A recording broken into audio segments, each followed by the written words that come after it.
And the moment I can admire the first event, that may change the rest of my future. From a school teacher today,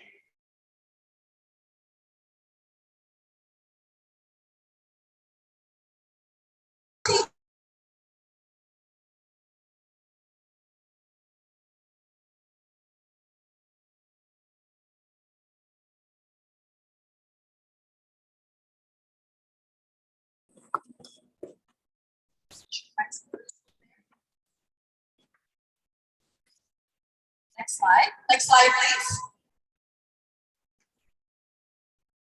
So as you can see, right, you could be here today having no background, but as a proud championer of financial education. I am so proud to be sharing to everybody all across the country, sharing our financial campaign in the homes, in organizations, in businesses, and also all over the country making an impact. So don't you think today I have a much bigger classroom? Yes. Absolutely, and you can do that. So congratulations for making the decision to be here today. And you know what? That decision may seem insignificant in the moment, but over the course of moments and different events here in WSB, you are on your way to a life transformation, because it did that for me over the course of my 16 years here in the organization. So congratulations for being here today, all right?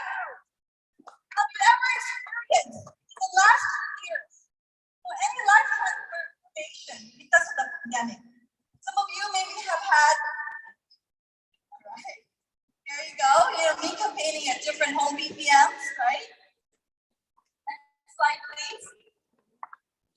Here you go, at different churches. But let me tell you, over the course of the last 2 years, how many of you here have experienced a life transformation? Yeah, during the pandemic? Some of you here might have had a breakthrough, right? But many people have lost jobs. Some people lost loved ones. Some people have had reduced paychecks. Or some of you have gone through the great resignation. That's true, right? But thankfully, we have big events like this. And big events, I tell you, it's like our life transition superpower. I created that. Life transition superpower. You know why? Maybe for some of you, and you may not know it yet, this event may be that spark that you've been waiting for, that's going to help you restart your life story.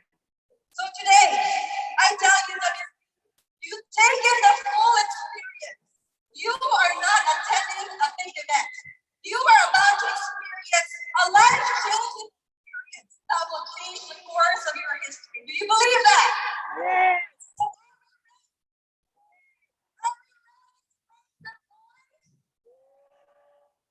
Are you ready?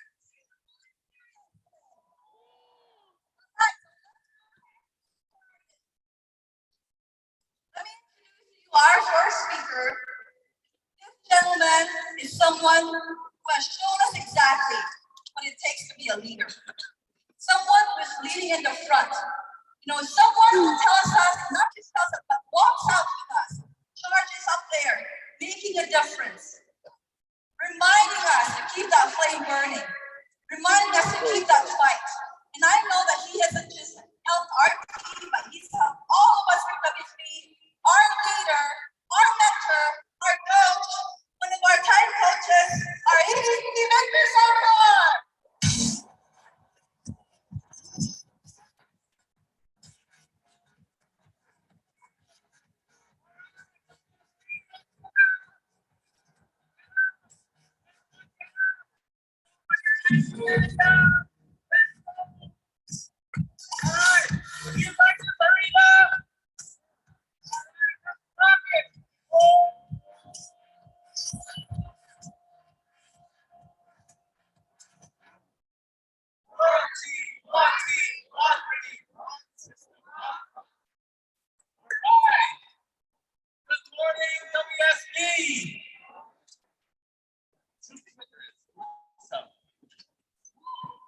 I feel like Justin Bieber with this mic.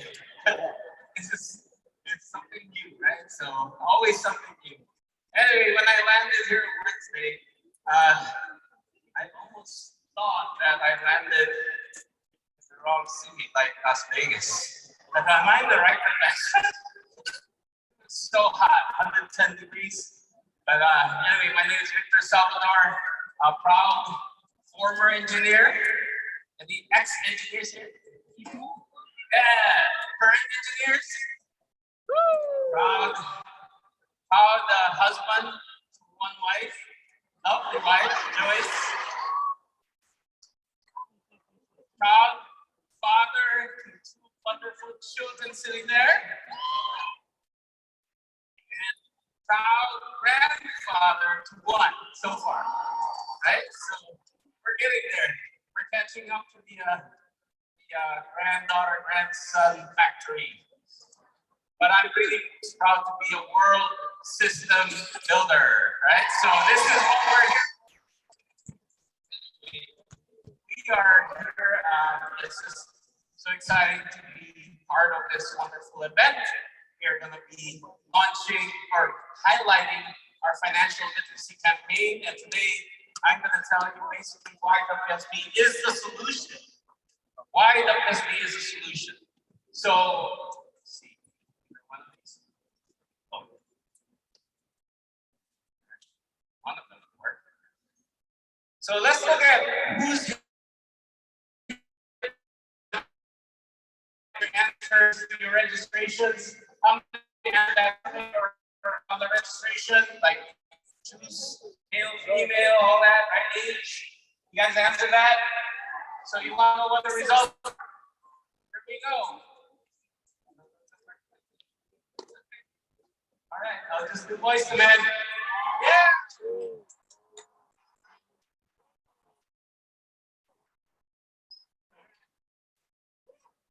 A whopping 2 out of 3 in this room are female.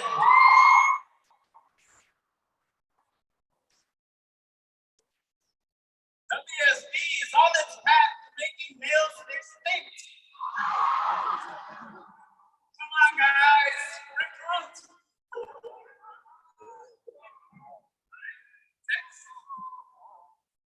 Ages, so 8% are 18 to 24, 14% millennials, 23% getting there, 31% Gen X, 18% 55 to 64, and 7% thank you for being here.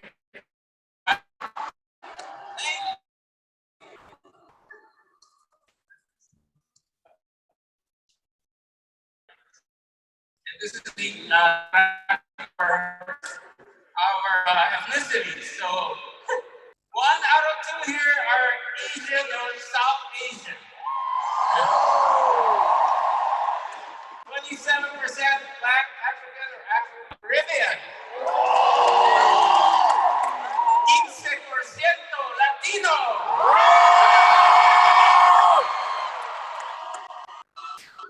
And my Caucasian friends, 10%.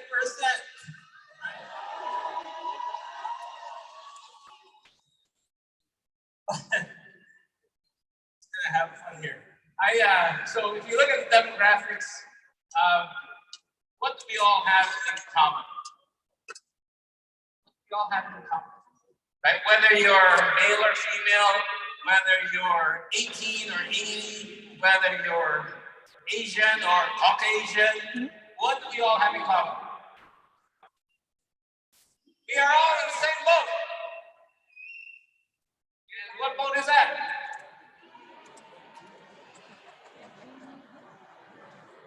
The boat is sinking fast. Why? Look at inflation. How many of you drove here from wherever you are? Somebody drove from California 20-something hours, right? But so I'm just thinking here, okay, how much was gas this time compared to G19? Well, the latest article showed that it's 9.1% inflation.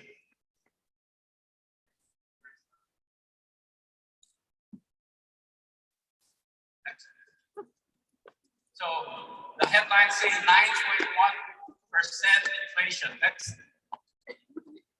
which is gas prices went up to about almost $8 a gallon. So yeah, if you went from wherever you are to Dallas, it might have been cheaper to fly. That's okay. Then we have also, if you look at the next one, hey, a six-pack is cheaper than a gallon of gas. Drink, don't drive.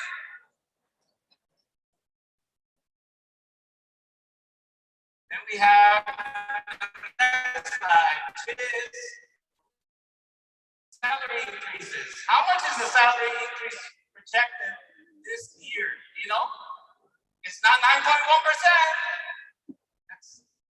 It's 3.4%. 1/3 of inflation is how much you're going to make more this year. So what does that mean? Struggling Americans go back to their credit cards and loans, paycheck to paycheck.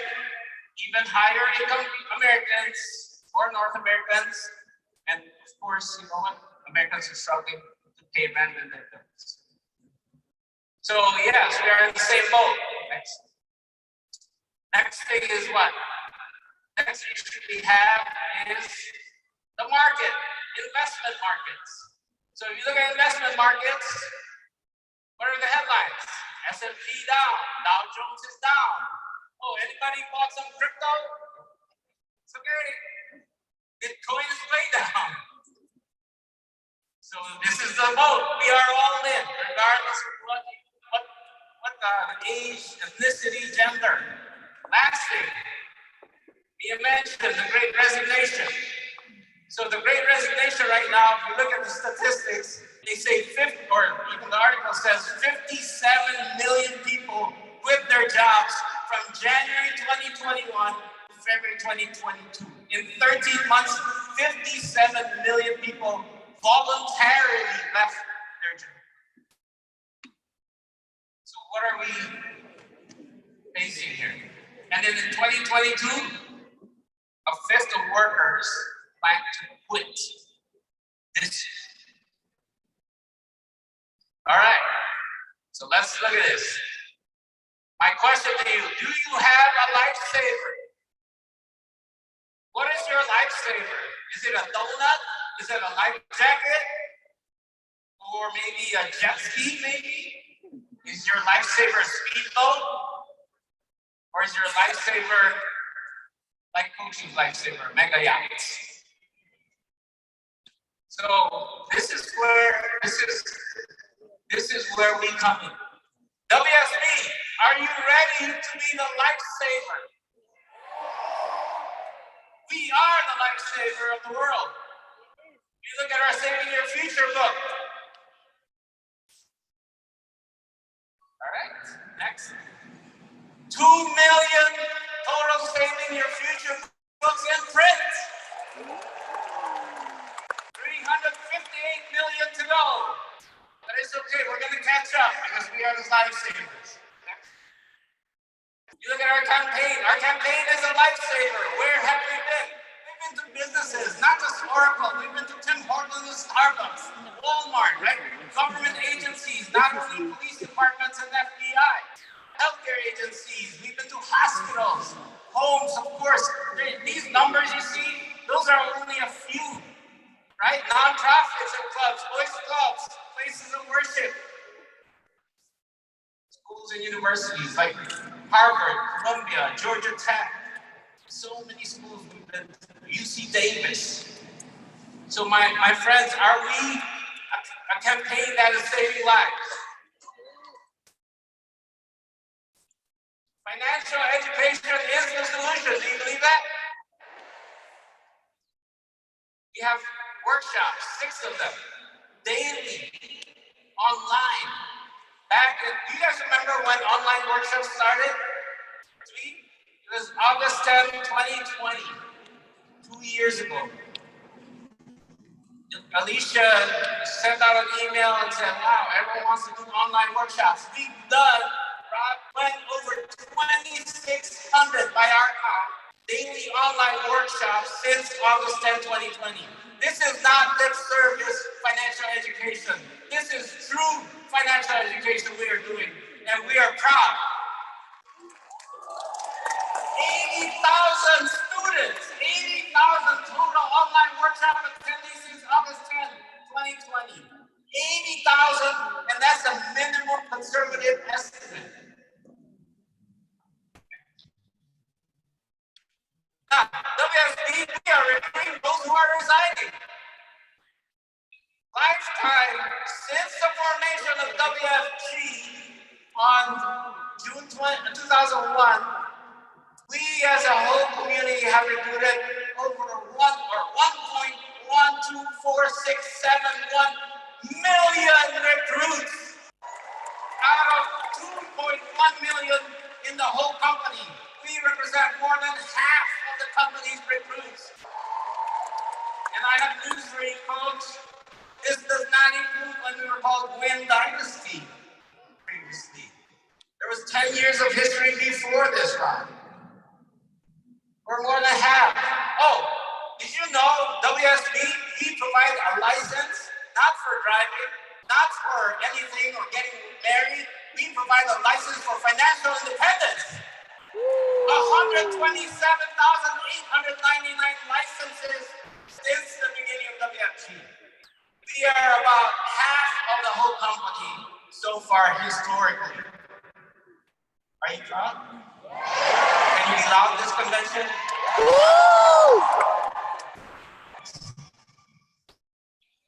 This is helping families. This is a multi-billion-dollar operation. This is a multi-billion-dollar cause. 4,533,479,535 points. More than half of the whole company since WFG started.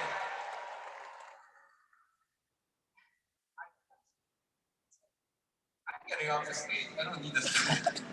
WSB is saving your future. Look at all these promotions over the years, right? Over 1 million training associates, 79,000 associates, senior associates, 20,000, MDs, 18,000 MDs, over 18,000. SMDs, we've had over 6,300 SMDs. EMDs, 854, CEO MD, 286, EBC, 94, SEBC, 20, field chairman, 5, and executive chairman, 4. That represents 51.75% of the whole company. You proud? We are over half of everything. And we're going to get more, right? After this convention, we're going to get more, right? WSB is the inflation fighter. Forget about the Fed. Forget about raising interest rates. The WSB, we've been paid over $3,837,410.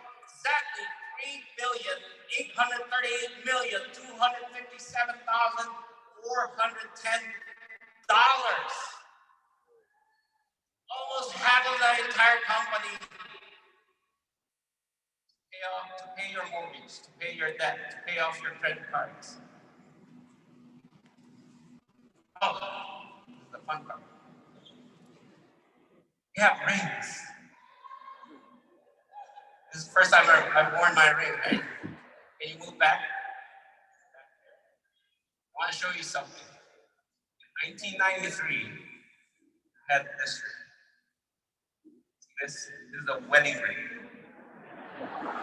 Yeah. So it's been almost 29 years I've had this thing on my ring, on my finger. Right? Almost. Getting there. Was I right here? Yeah. 1998, 5 years later, a little slower, I got my first WFG ring. They've been inseparable since. It's been a good marriage. What do you call this ring without this ring? You said it.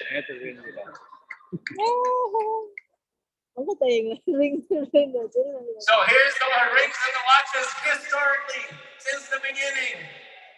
$4,173 $50,000 watches. Oh, by the way, another thing. What do you call a ring with a watch? You're on the watch. But we've had so many rings, right? 2,000, over 2,000, 100,000 rings, 592 quarter-million rings, 192 half-a-million rings, 102 750,000 rings, and over 150 total seven-figure and above rings.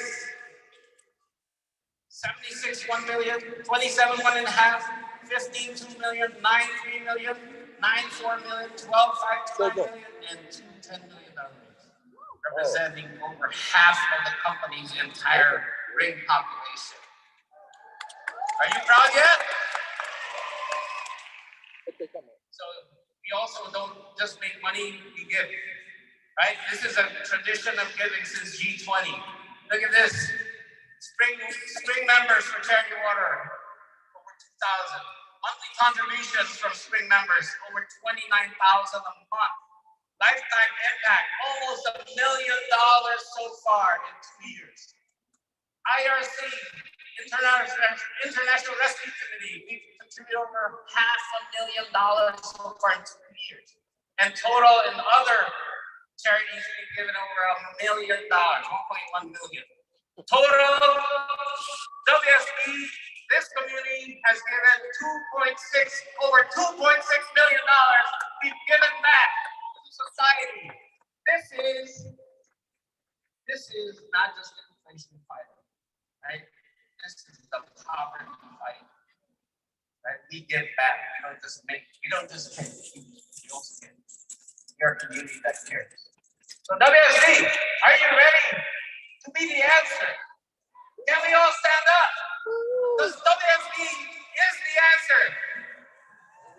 After I say these words, these sentences, the answer is? Again, after I say these things, the answer is?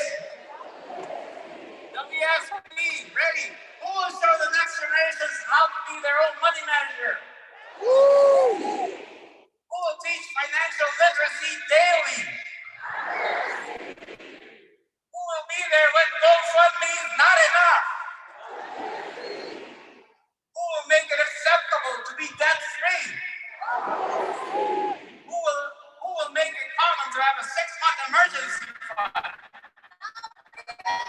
Who will have 1,000 millionaires next door by 2030? Who will care the most to provide clean water to those without it? Who will break world travel records with over 10,000 participants at one time? Who will live life and build a business with purpose? And lastly, who will financially educate 30 million by 2030? WSB, let's be loved, let's be proud. Thank you very much.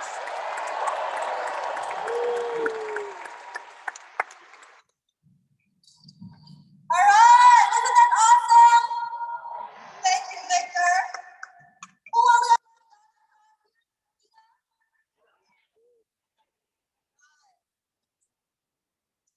So for some of you who may not be wearing a pin today, make sure you go out there in the shop and get one of these pins, because you are not a for real, loud and proud campaigner yet until you're wearing one. Do you agree? But seriously, I gotta tell you, I am so proud to be a part of a campaign whose mission is centered in helping families out there. But you know, I'm even more prouder. Actually, I feel lucky and privileged to be mentored and coached by someone who has dedicated his life, who has actually become a hero for so many. I'm sure you agree with that, WSB, right? Somebody who believes that you and I have the right to win and become somebody, no matter what your situation is. I'm going to introduce you to this gentleman who has dedicated his entire life promoting financial education. Somebody who constantly improves and builds our system to make it simple, duplicatable, and doable for us. Let's all give it up to our head coach, to our hero. Yes, that's somebody who believes that you and I can win. Our head coach, the World System Builder, Mr. Swan Win.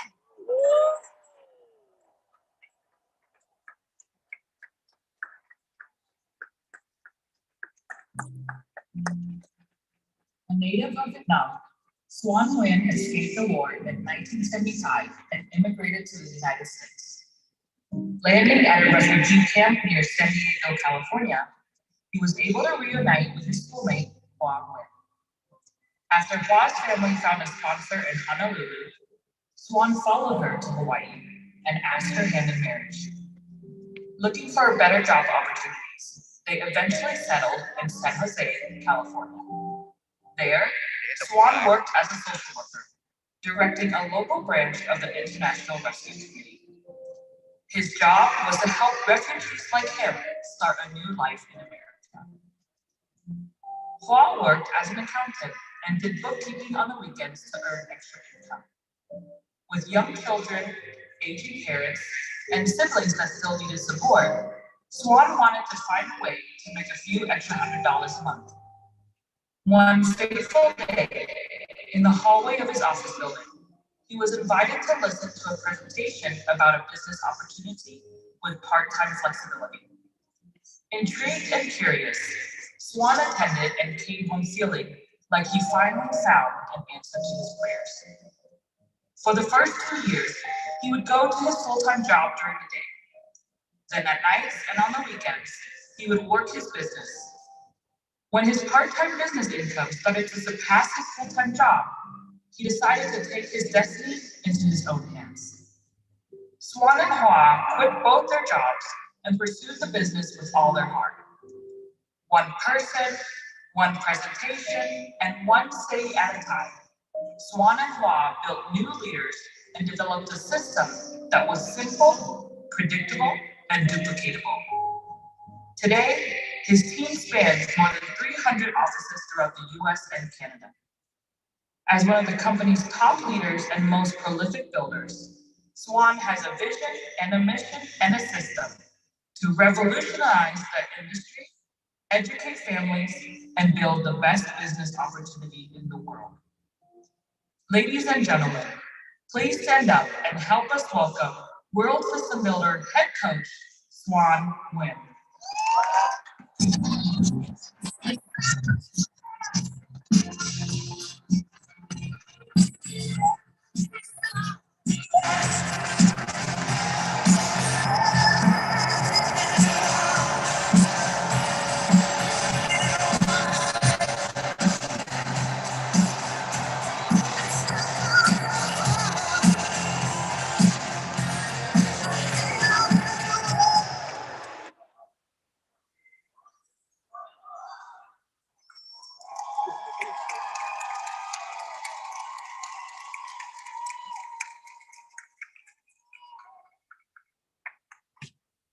Morning. Wow. I was in Vegas last day to start with the END convention, but I'm so excited to come back here last night.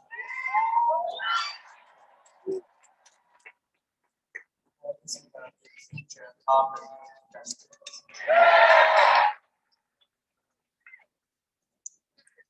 First of all, how many of you here is the very first time to come to a convention like this? First time. First time.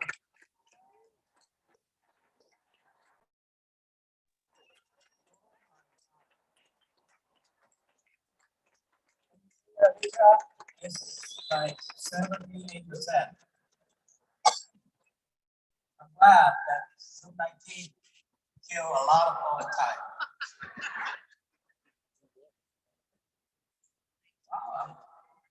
This is right on the empty cup of doing this.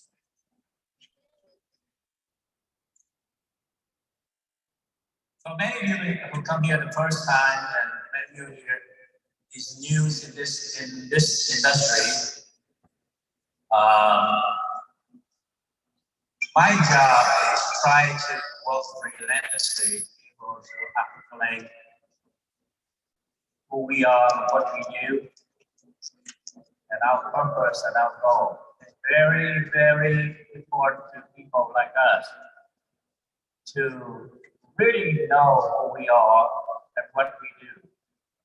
And you know, you come here, you try to understand what the USB is with a lot of Java, you know, what we call it is the PMG, the USB, SND, and CPC, when you call it whatever. Thank you.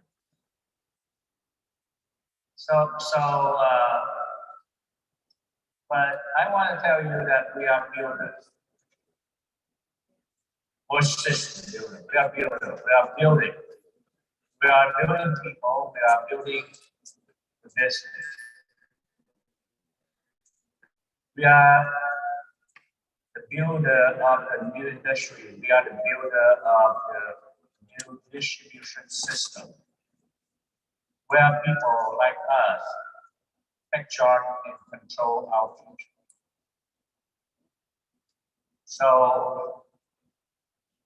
it's a long way to go from where I came from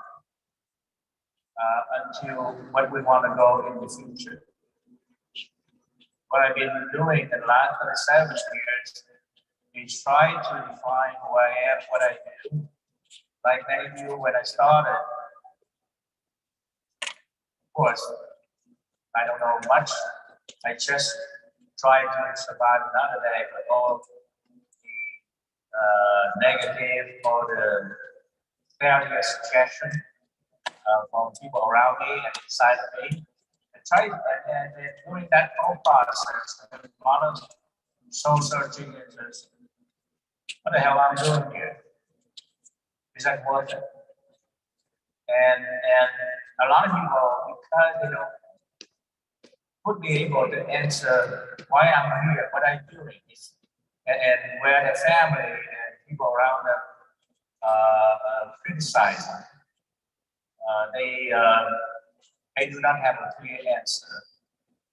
Unfortunately, the industry in the past never been able to work hard to give people like us that kind of clarity. But I have to do a lot of thinking, especially not only for myself, but the people I bring with me. Trying to describe this business in the last 37 years is my full profession. Because we are in a good business, and when we good people want to ask, who are you? What you want to do? And many times they will say something so simple. Oh yeah, come here. There's a lot of money in it. This is awesome. Go here.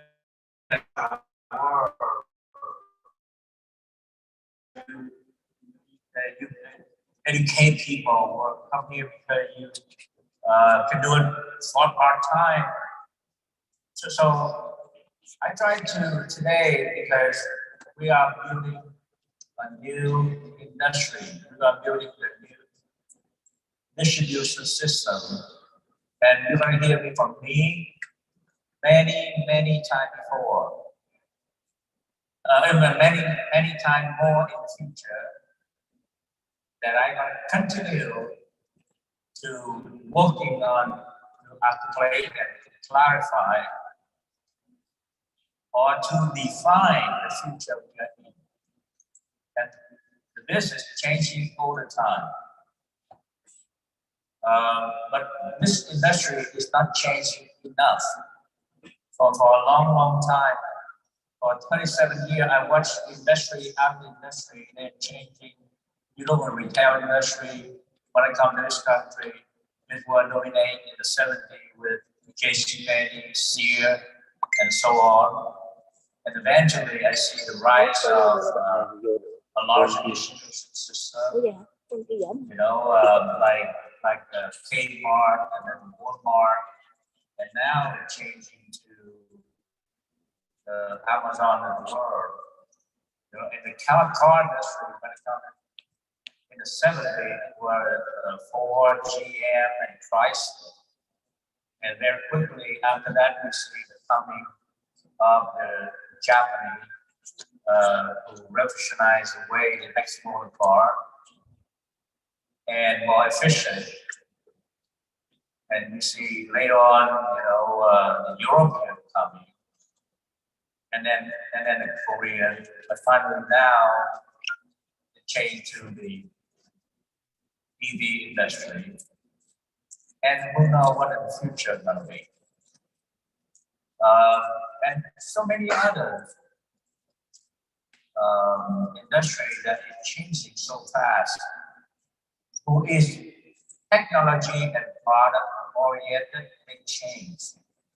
But for the service industry, the change has been very slow, especially the insurance investment, but the financial industry. But I see in my day when I joined the business, I joined a term insurance company. They sell nothing but term. And the battle when I joined was really trying to prove term is better than the whole life, pretty much. And the industry at the time dominated by a few brand name or big name company that advertised a lot on the news. But you see nowadays those big companies, their distribution channel is fading away or pretty much wiped out. So we'll go and then I think progress. We share with you this thing. So I want to walk you through this one because change slowly in the industry, even those models that exist today, have changed slowly from people like us in this group. Over the years, many people still, because of lack of a well-defined and understanding and articulation of what we do and who we are, that mindset translates into the habit. And same thing like right now, there's still people, I still have some people, even my family, who still, you know, never well accepted with a smartphone like this, like iPhone or the Samsung. They're still very comfortable with the whole phone. That kind of people who have this smartphone, but they use very limited, you know, and so that is a progress of everything. I want to walk through that, point out, and through this process, I'll continue to give you a better view. And many of you here is new people, but I never treat you like new people. I treat everybody the same thing. Because who is the next builder? Is that the new people or is that the old people?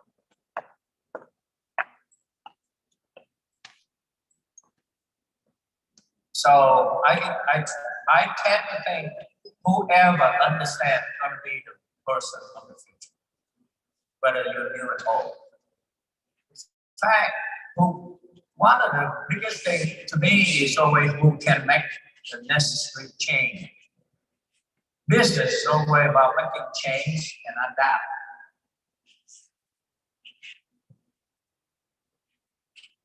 What used to get you here doesn't mean it's going to bring you there. So the longer you've been in this business, you will find a lot of people, the biggest challenge in working with people is the inability to change quick enough. So let me talk about the big need. Elbow break. Edit is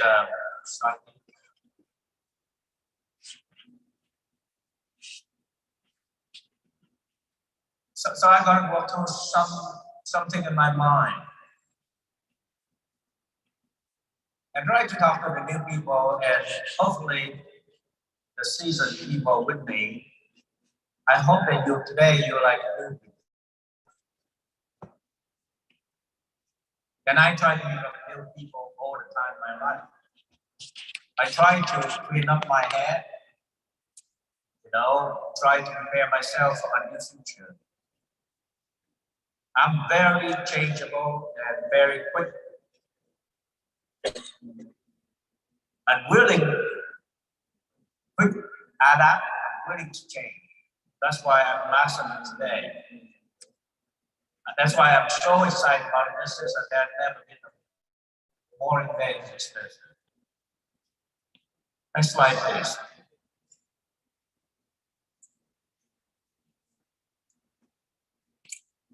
We have training academy. We go through this thing. For a long time, the industry was dominated by captive Asian model. Where big company put out big money in nice home building with district manager or high captive Asian, which is an employee model. It's and then so those models, you work for the manager who manages the company, you're pretty much employee. If you produce, they keep you. If you don't produce, they let you go. It's very hard to move up because you cannot take the place of the district manager unless they can find a new district and they can send you there. Otherwise, you're stuck there as a agent.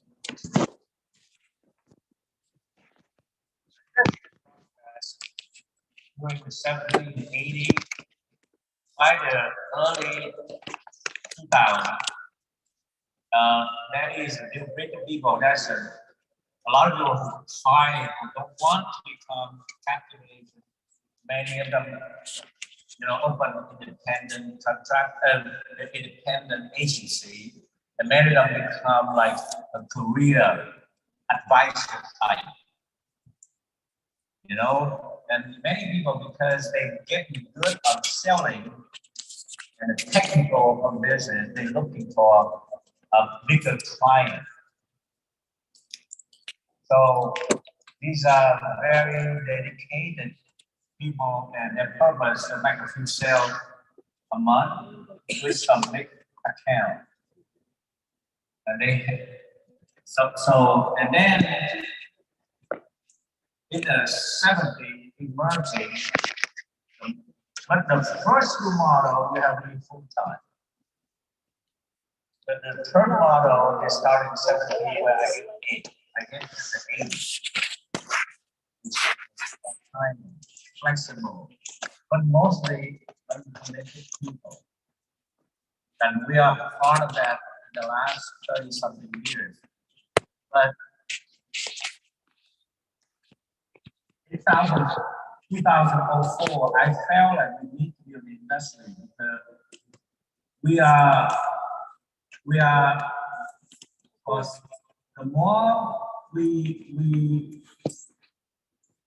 help people of part-time extra income, we may deprive or we may be denying people a bigger chance to look into this thing in more of business. Because you cannot, but you have you can start with a few hundred or few $1,000 a month, but potential here is 7 feet. So if you get part-time, a lot of confused people will trap into a few $1,000. And behavior like people who make a few $1,000 a month. And they recruit and build people who make a few $1,000 a month. And those, and this is sometimes This is a very slow model and very frustrating because you work with part-timer and uncommitted people. And the turnover is so high. It's not the industry is not good, but people who is so flexible and we tell them you're in business for yourself, you are your own boss, you can do anything you want. You can do as fast as you can, you can do as slow as you can. And it becomes like a model that by direct or indirect, we sell undisciplined, we sell more money. The first two model, the captive model, there is no money and you become a salesman. That's why you want to become an advisor, because you become a salesman for a big company.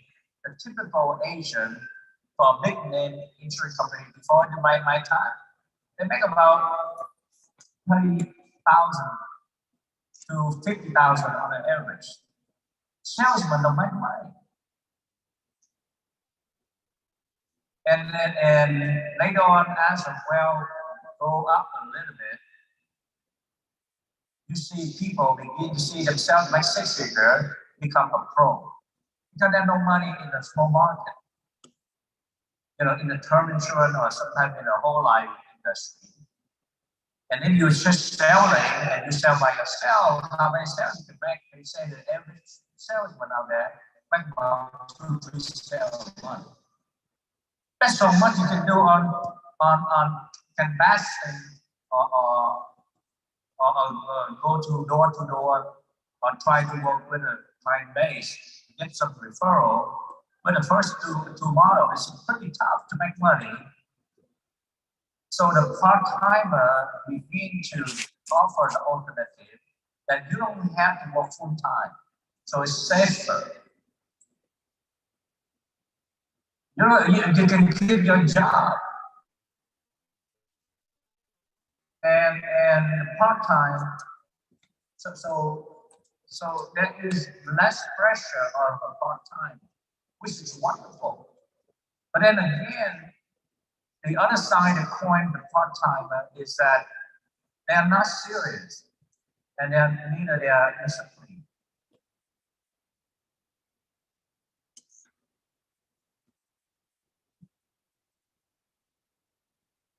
But it's a good model because people should be in business starting part-time, because why should you quit your job and go do something full-time, but you're not so sure you're going to survive? So the part-time is supposed to give you a period long enough for you to feel secure to build a team. But if you work with part-time all along, and then many people begin to have a lot of part-time work with them, and we give them title, become SMD and an EMD or CEO or whatever. You hang around part-time, your behavior, even you're a CEO, you're still a part-time. And in fact, they do. Many people is SMD or CEO or EDC. I have a lot of people that is no better than part-time. Because there's a culture of undisciplined and irresponsible.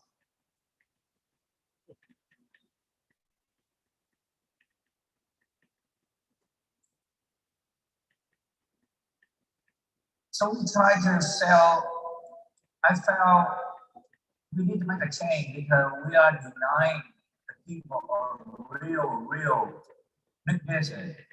When you talk about entrepreneur, you talk about serious, about responsible. It's about not only full time. You're an entrepreneur, you're all the time.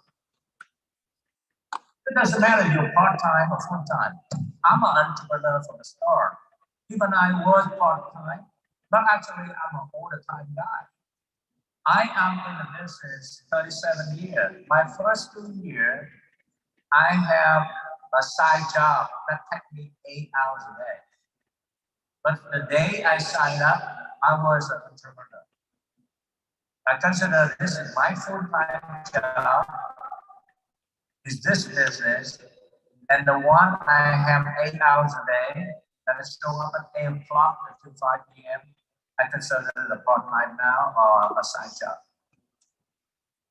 Just like I own a restaurant, I own a business, and I still have a job. So if somebody asks me, Sean, if I own a restaurant and pay $1 million into it, and I still have a job, you ask me, what you do, Sean? I'm saying I'm a restaurant owner, but I still have a job.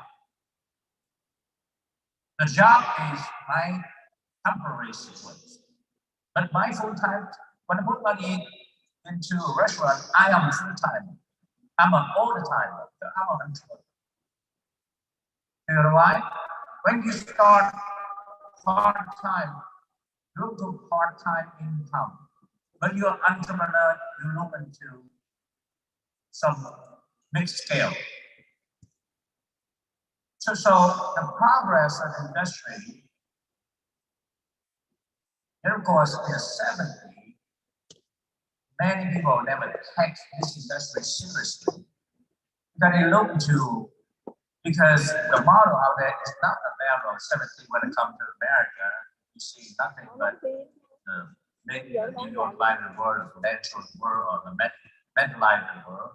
And that was part of the model a long time ago of the captive employee model. It worked for the industry for a long time.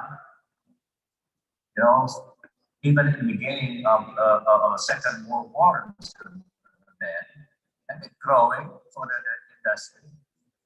And then I witnessed, you know, in the 2000s, and you meet the people who become very savvy, become advisors. And I witnessed the growth of the part-time movement. I must say, with our million people, they're all good people. And yet, we only have 76 of them back over $1 million. And we don't even know we have thousands and thousands, like several $100,000. And we have a lot more of them, like less than 100,000 part-time. But if we start with the entrepreneur mindset for all million of those people, today we probably have a lot more than 76 people who earn 7 figures. Many people who would make about 3,000 to 4,000 a month, or even 100,000, could make $1 million. But because the model, that's what they see. You know, when you go to this business and you work, you're an SMD and you work with all the part-timer and going to the meeting just twice a week, it becomes a problem. And you keep working with those people all the time for 1 year, 2 years, 3 years, it becomes a norm when people don't show up. And it's not the way business works. And like that behavior, you'll never be able to make 7 figures. So I try to understand in the mind of the builder like me. I know I cannot change the people habit. I have to change people thinking first.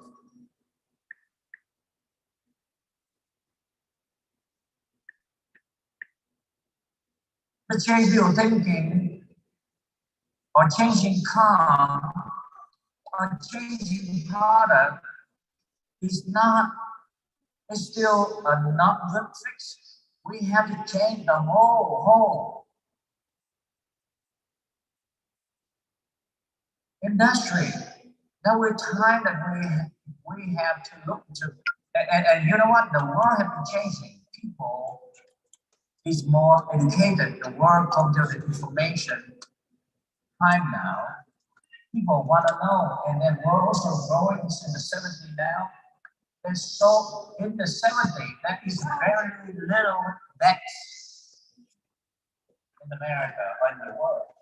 Starting about the 80s, where they begin to have some Visa, MasterCard, and all those things.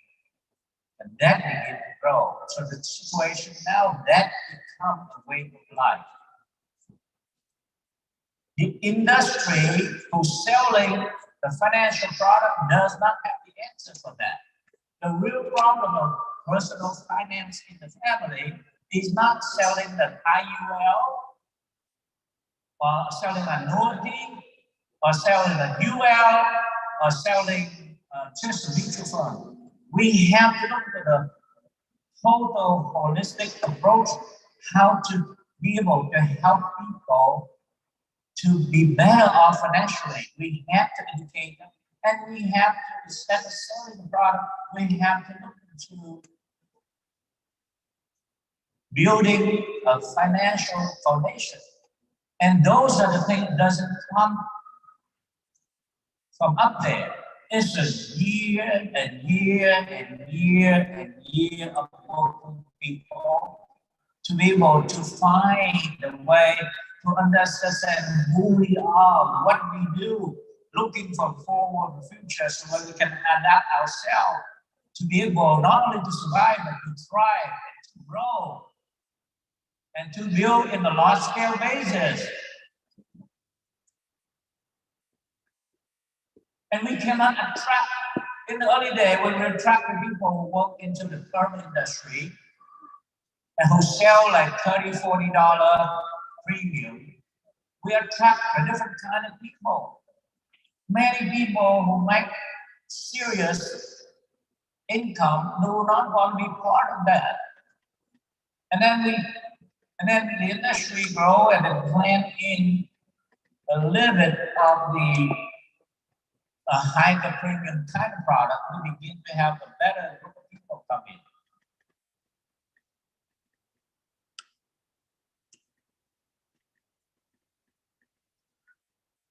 But we have to find a way to get to not only a limited group of people, just family and friends, or maybe people who want to make money part-time. We got to get into the mainstream market. We want to go to, if you want to go to a large scale basis, we have to think, if I want to recruit 30 million people in 10 years, who's the person that we have to recruit? That's America. That's the whole North America. This is Canadian. It's everybody around us. We should be able to recruit from the college professor to the blue collar worker, from the entrepreneur to the employee, from the big manager to the guy at the warehouse. We have to recruit everybody. So what is the product we're going to offer to those people? And we cannot sell something that people don't need.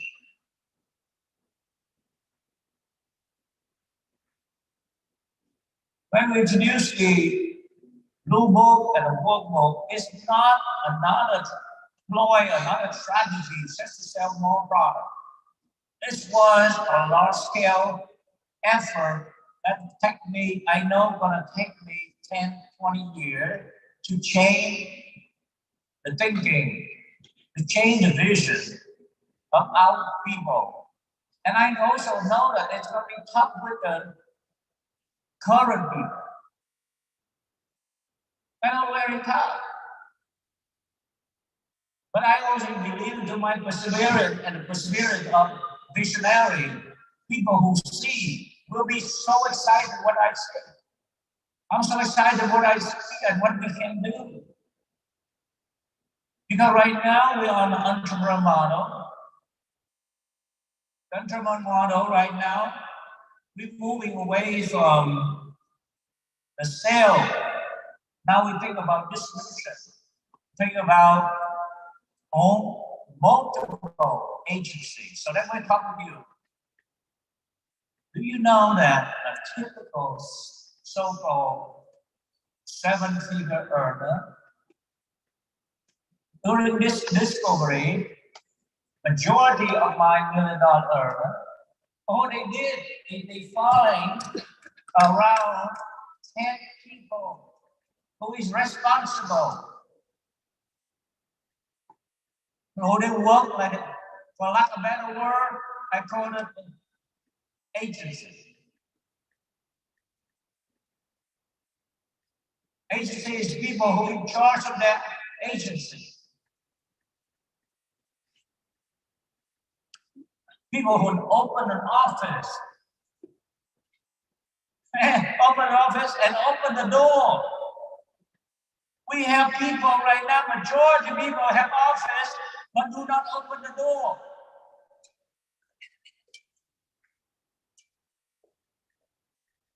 This is incredible. One of the biggest failure of the current model, Landon, is that we have people who earn six-figure, major six-figure, and yet they stay home. They are not proud. They are not committed. They are not serious. They are not disciplined. What kind of miracle will be able to help those people to become a seven-figure earner? Unless we will call the lucky model. And I don't believe in luck. Why is that we cannot own and build agency? I want you to walk out here and think about it. It's not critical people. I'm too old to be here to criticize you guys. I should tell you, we are in a model that is deprive ourselves, especially people under us, on the biggest failure, the biggest misunderstanding in entrepreneurship, when we call ourselves independent contractor, we are independent, we are entrepreneur, we are business owner, and yet our behavior have nothing to do with what we say.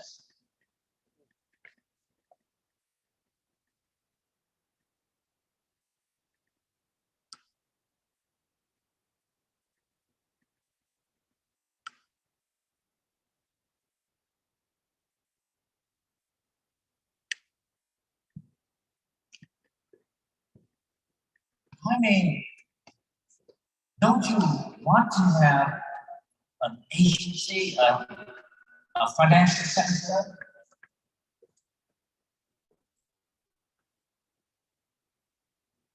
Don't you want to have 10 financial centers? And don't you want a seven-figure potential? If you, let's say, okay, assuming a typical agency going to give you a return of a six-figure income, how many agencies you want to earn?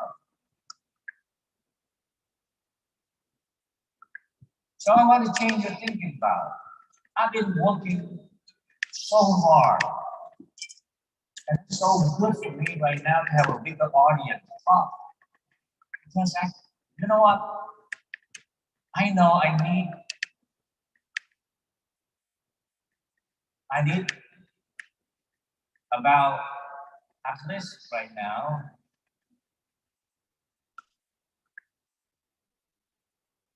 in the next few years, maybe 10,000 agents.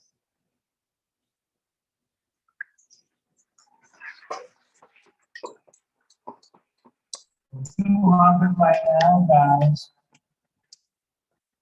We think we are killing ourselves with a few hundred agents. Building an agency here to find 10,000.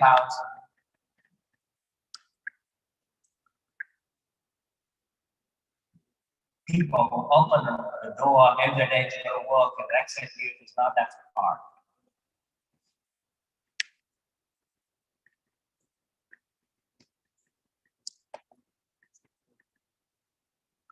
I think North America, we need 100,000 offices like that.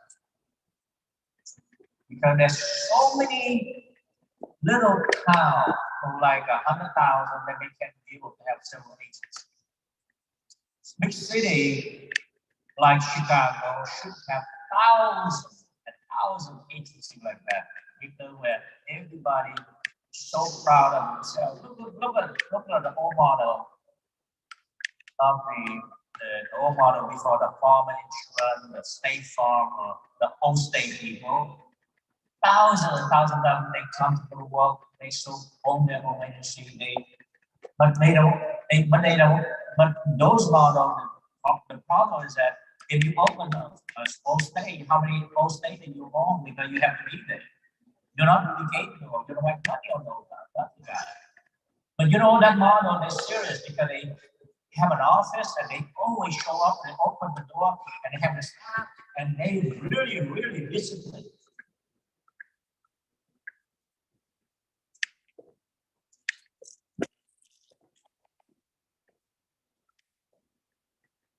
We have, for the past many years, we deprive ourselves of the biggest opportunity in the world. We deprive ourselves of the biggest industry in the world. We deprive ourselves from billion or even trillion of dollar potential that could be back to our family. Could be able to help so many families out there become not only financially secure but financially independent. Because I think anyone who owns an agency who open the door to go to work, guys, they always will be more than 6 figure income.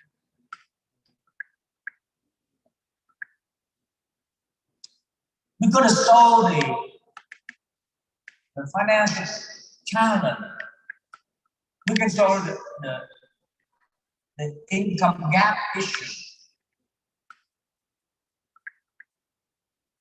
We can be able to help because of the existence of so many centers like that and agencies like that. We could be able to help thousands people get out of debt. And we can probably going to be able to bring one of the most positive to the community we serve and to North America.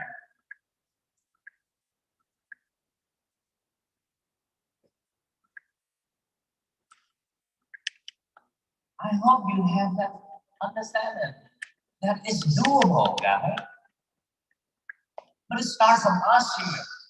We may have already had 10,000 of those agencies in this room already.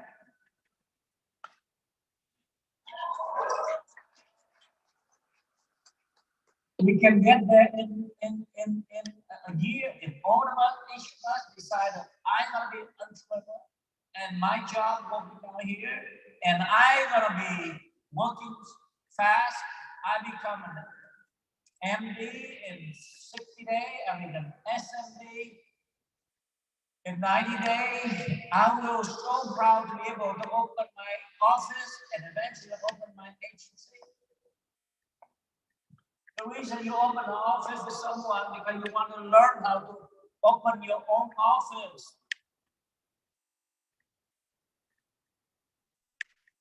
And we want to leverage other offices throughout North America so that you'll have people open the office from Saskatoon to New Brunswick to Fort McMurray, all the way down to San Diego or Chicago, Florida. And we have offices all over North America. And we have each other to build.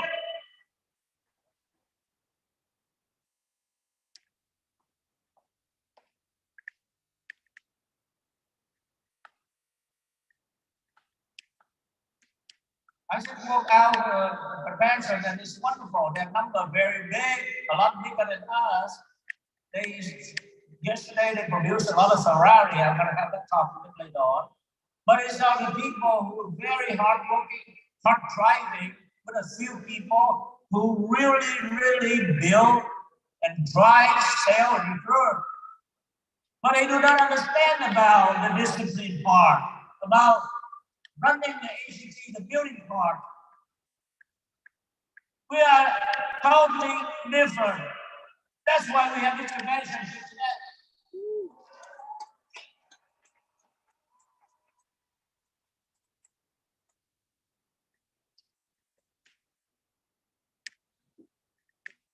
I have nothing against the bling bling or the big house, big car, but they have nothing to do with building a business, building an industry, and build business model. I don't want to be sidestepped about it. We are here to become a builder. You can see yourself to be so proud to build your own center, your own agency, or to build an office in a center and to multiply.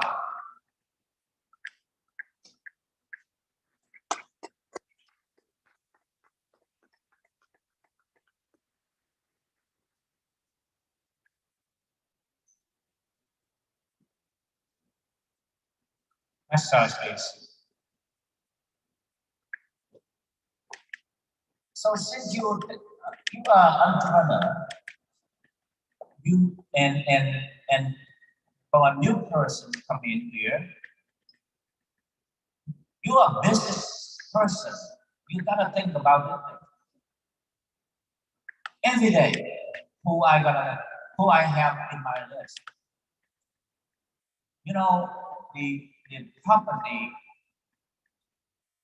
the market share that you have. Share list is market share.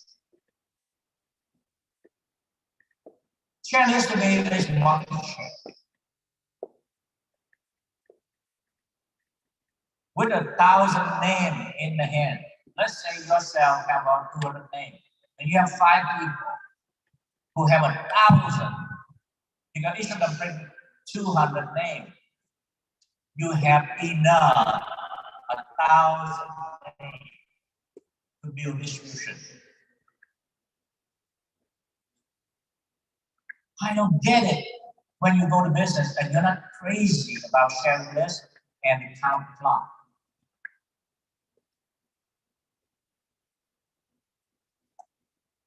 The whole modern day now, they're looking for the list and list and list. The minute you click on something, they follow through until you die.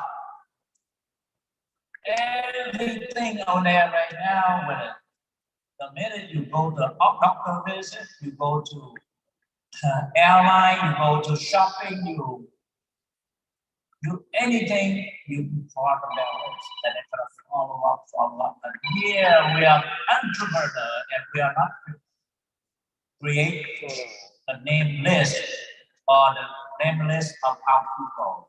And we develop a tool, a counter, because the name that is not written down and kept is totally lost within 24 hours. Anybody who show up to a library, show up at a church, anybody who you pass the blue book, you do a survey card, should be part of it. Because somebody is being contacted by you, it should be part of your list. It should be part of your market share.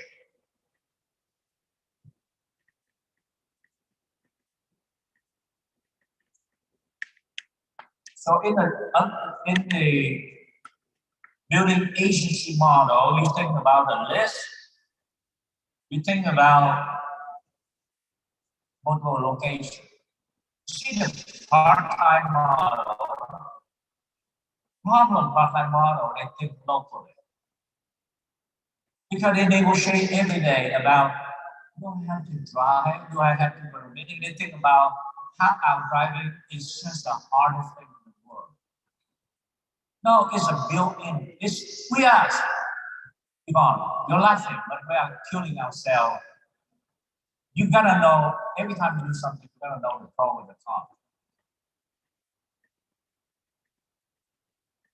We are create ourselves a model where people do not feel proud. In fact, a lot of people work with our model on a part-time, they always feel afraid of something. They don't want to share their, what they do to their cousin.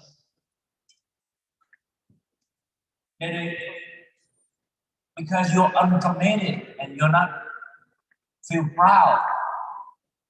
But imagine you are an entrepreneur, you open an office,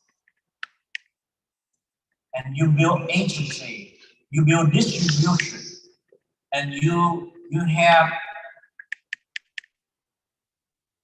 agency in different state and city. You want to put it, you want to advertise yourself that I have a multiple business in different cities.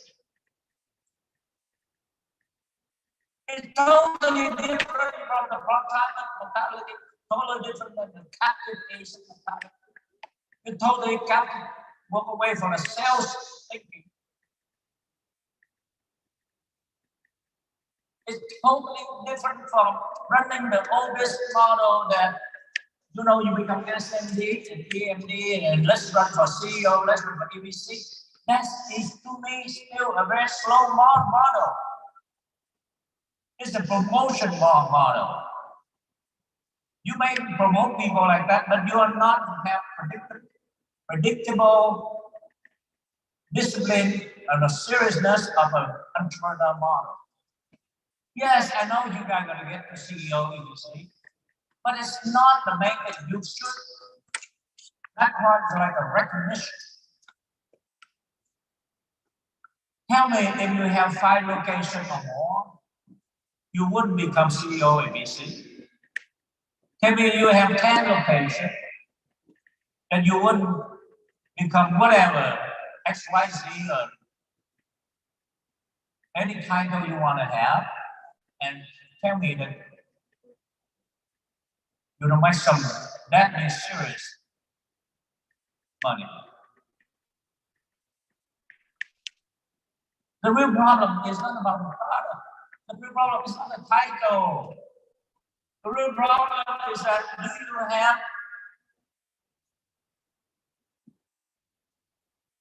agency?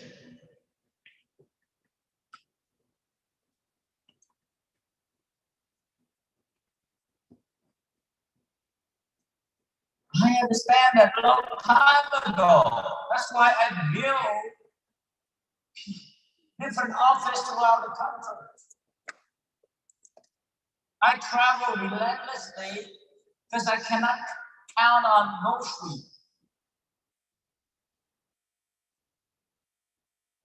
I built everywhere.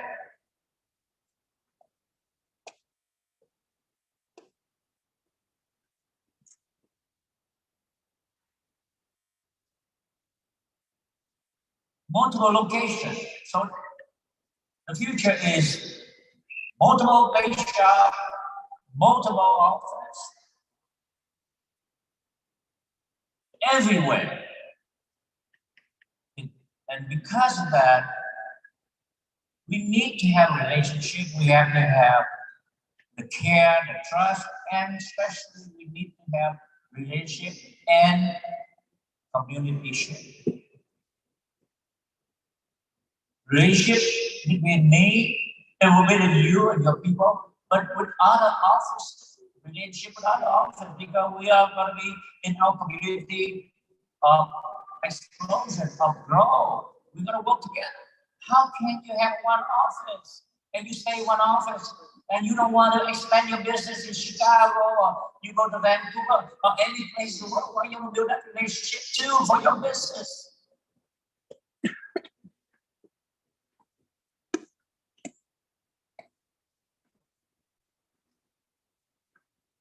Sometimes you stay in one location, you're so clouded. Your vision is blurred. What do you see? What do you see? What do you get? What do you see in the local area?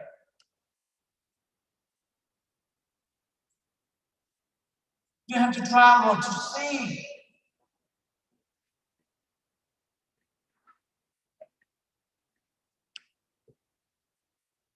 And you be a leader. Leading by example. You build responsible people.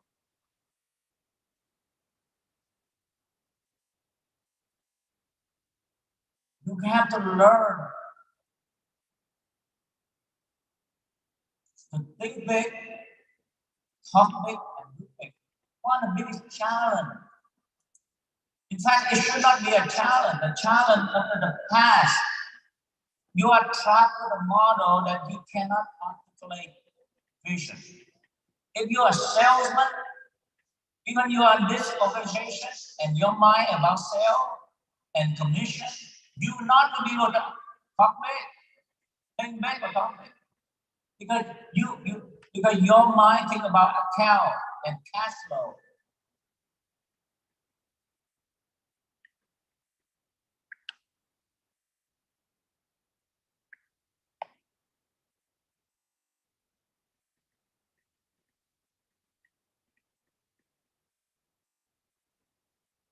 In fact, work on this. The better you on this, the better you will be. You'll be able to have the ability to articulate a clear vision. I mean, you must owe yourself, you must polish yourself, you must train yourself, you must work 24/7 on your mind, how to articulate your clear vision.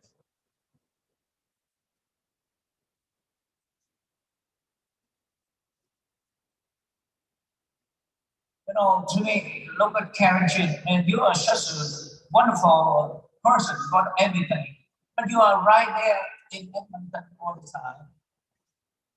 Then, and then, for whatever reason, by default, you cannot be able to activate very well a bigger vision.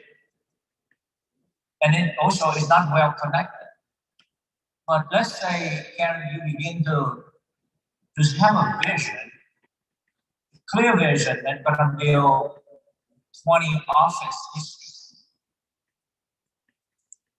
And yet you begin to work on how I can articulate that to my people and also new location that I'm gonna talk to those people. You get to California, you get to Texas, you get to different ones. And begin now your action match your vision. So you think big and you can be able to articulate you talking about. So the people, anywhere you go, you build those things, or anybody in your organization who see you, want to build New York, want to build different city, they also begin to educate that application. And people, when you go to some city, they see the apartment plan. And then you can do it.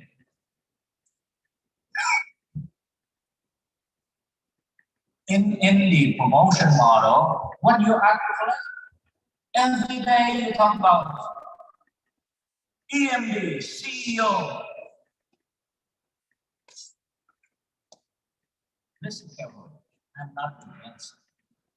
But beside that, in fact, before that, can you articulate something that real entrepreneur talk? Or you gonna talk about, I'm gonna run for CEO, and that's all you do.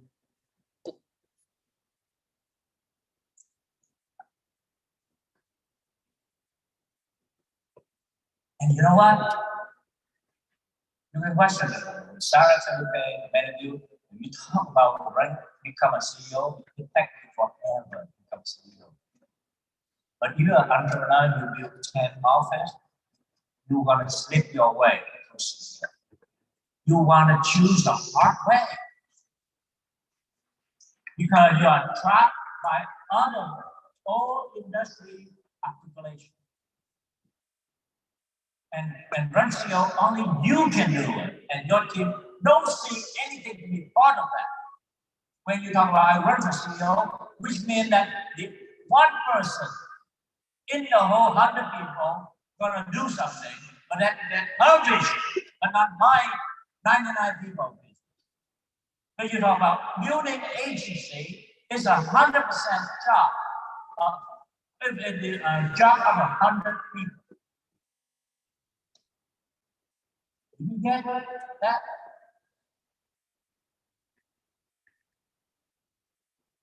If anywhere I go, Kevin, too, and I go and I say, You go to Alabama, I say, I'm going to open an office. The reason I come here to recruit you is not anything. The only thing I'm here and looking to open an office in Alabama. I go to Tennessee, open. I go to Augusta, I open an office. Anywhere you go, but they may prove to be wrong, but you gotta tell them your problem. They can fail you, but you never fail you.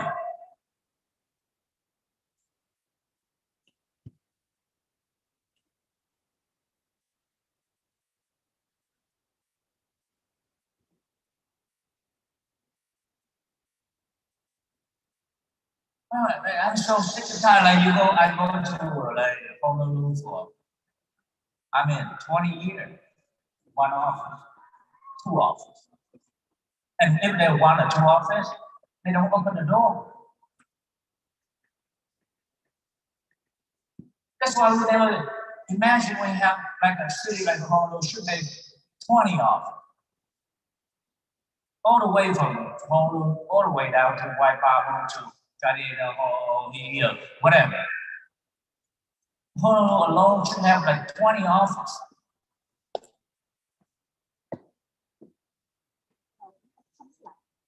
But because of the we traveled the whole city of Vancouver, a handful of office, and it's been exist for 20 years, that entry office.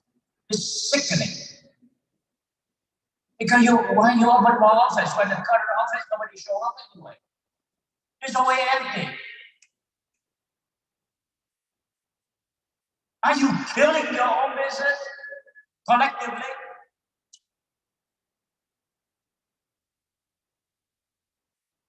Is there a bunch of crap in a sandbag and whoever tries to climb up and pull it down? Because of the lack of vision.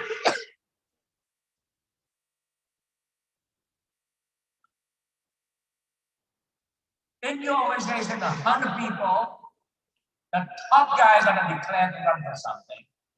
Or only the guy who says, I'm going to run for Quintac. What about the others?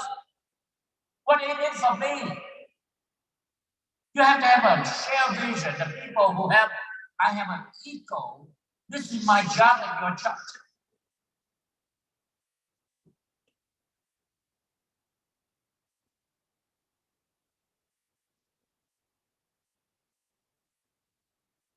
That's the slide. This afternoon, I'm going to talk about MD and simulation. That's an enlightenment. An open office, not full time, all the time.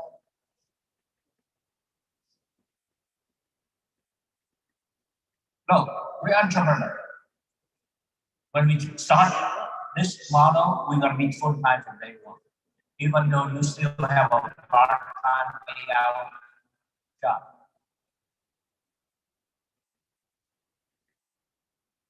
Or you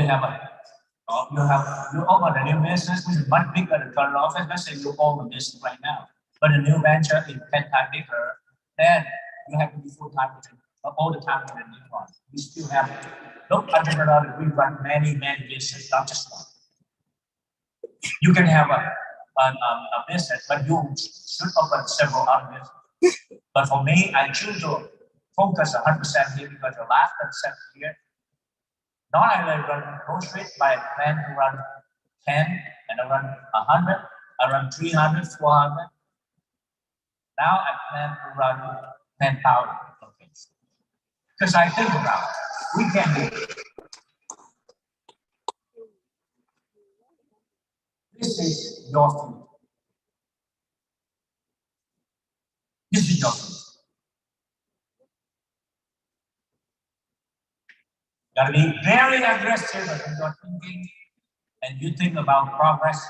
Don't retreat, don't step back. Don't let the small thing kill your dream.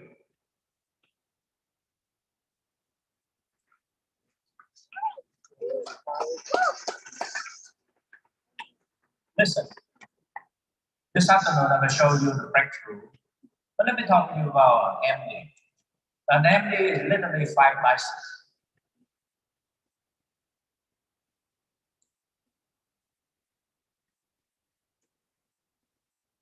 How hard is that to become MD? To get enough people, 5 licenses. 3 people who do 330 and 5 licenses. Gonna take a year? That's a part-time model. That's a frustrating model.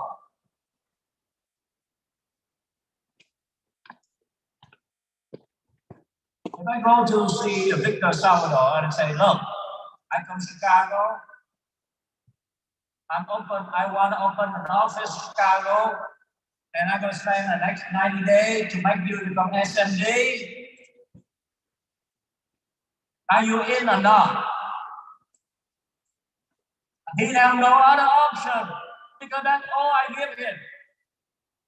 I go to Chicago and say, I want an office in 90 days, and you must be an SMD. So the first 60 days, I want you to get about 10, 15 people who get licensed, which means they sign up with us and they get licensed. And they'll be in 60 days. In 30 days, he should have 5 people pass license. So he only qualified MD in 30 days or maybe 60 days. And the rest, another 30 days, another 5 on the process to get 10 license. And he put together enough point, probably about total of, if you recruit about 20, 30 people, let's say during that 90 days, you recruit about 30 people, or recruit 30 people, each one of them get one sale on day, you should qualify as SMD. This should be 90 days, and we open an office together. Each open office with my support the first 6 months. I say, you open the office, this is your office relationship, you enjoy that. For the first 6 months, I can chip in, I can pay half of it. That's my investment. I invest my time in you in 30 days, in 90 days, and we're gonna open the office together. You open that office for the next 6 months. I'll share with you, but give you enough 6 months to be on your feet to build a big AC, and after that, I'm out. I build another office. I have to build a lot of office because I want to build 100 this year. So I tell him that. You see, if he wouldn't step up. If it's Chicago, he don't want it, I go to Houston, I go to other states. I go to Sacramento, I go to San Francisco. Anywhere I go, I don't want to work with a bunch of part-time. My head. If I go, hey, Victor, I hope that you have time. I hope that your wife okay. I hope it's okay for me to invite you to go to the office once in a while. Could you please show up Tuesday and Saturday morning? Please. Could you please get licensed? And you want a could you please model long enough? You broke, guys. You don't want to start with that one. And then the guy you got a guy like somewhere, you kill him because he would fall into your could you please model. Because I didn't know any better.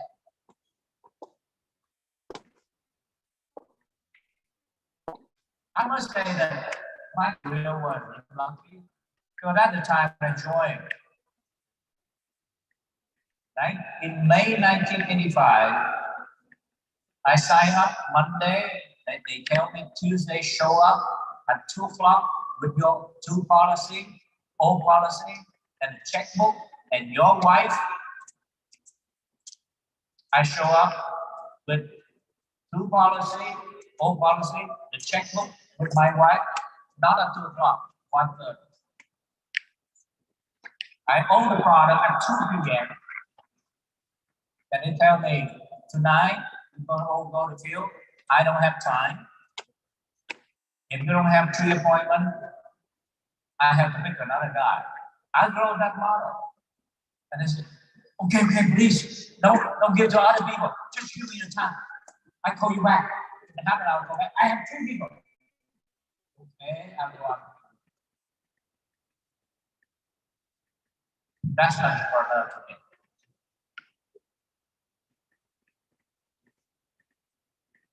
But I still, today, I think our model, the way I understand this is better. You know what? Right now, America, Canada, the whole world are looking for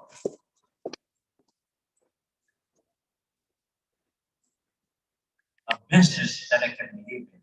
It's flexible, it's big, with a sense of purpose, and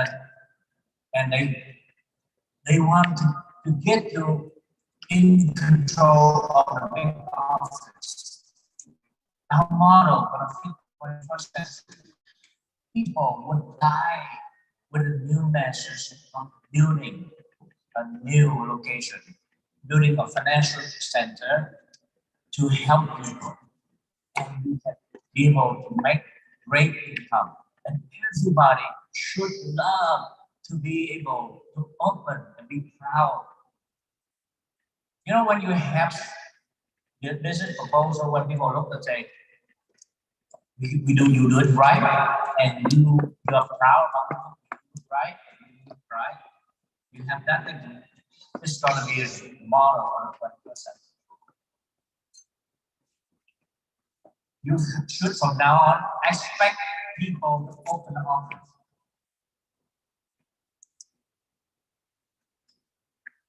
Change your language. Okay, next slide.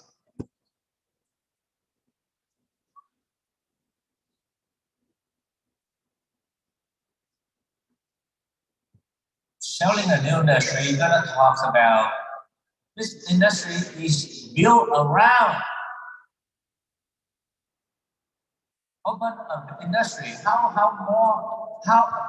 more you can get out of industry like this? You build a business model and you open the office, you become your own boss, and you open and you in charge of open many other offices. Each one who in charge of that, it's a family business. You do it for the family. This is 7-figure. Everybody from day one gonna start working to build an office that we should expect every office build them a 6-figure. With 6-figure. And from this, if every office you build, you will also potential eventually gonna get a return of a 6-figure. You build 10 offices, you earn 7. The lifestyle. The 21st century, they look to a different lifestyle. More than just material thing, the lifestyle of be able to be flexible, to travel the world. This is what we offer. WSB is right now working very hard for the new business model for the 21st century. For family, for 7-figure income, for a wonderful lifestyle. You become a Titanite, and with us, pretty much we travel to places. I know that we can work hard enough. Our business will allow us to see at least 2 places in the world every year. And also business related, because when you travel, you build more people. The people that it's not for yourself, the business model to build a new business owner to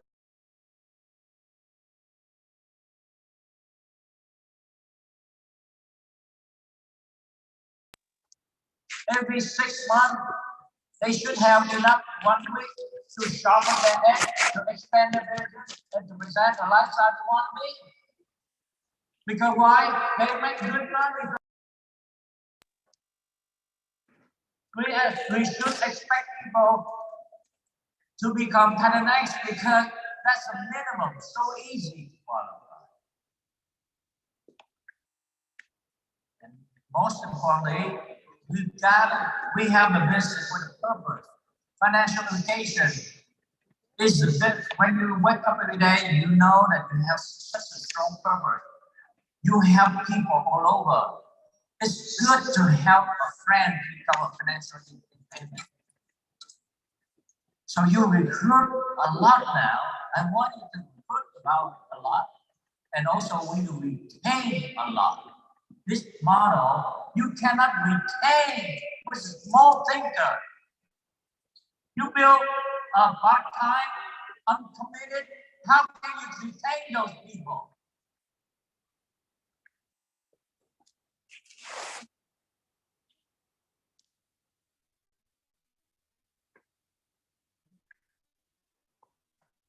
How can you take a model of undisciplined? I hope you understand my effort, but I need your understanding and cooperation. We need to work together for the new business model that will recruit a lot of people and will retain a lot of people.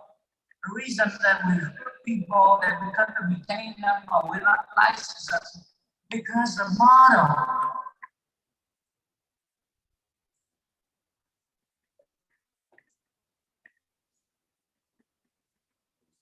we go to the model of to recruit and to retain. Next time.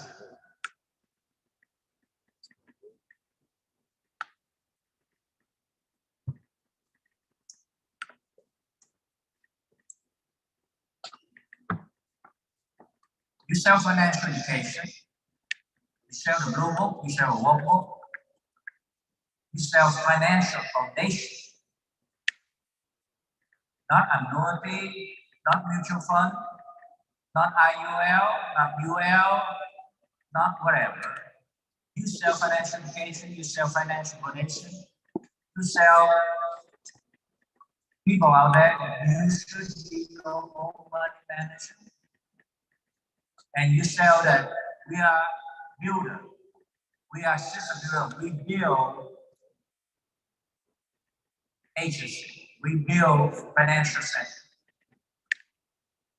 Look, 20 years ago, I don't see this thing. But right now, I tell you, almost every city in America right now and the world, education is getting more and more important. You see Kumon and many other types of schools. Family right now invest a lot of money for their children because they know education is 21st century. And we are the Kumon Center for the 21st century, God knows.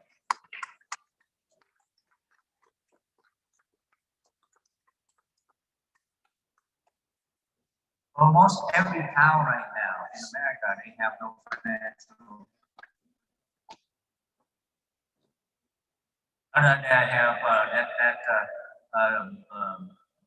education things for the students.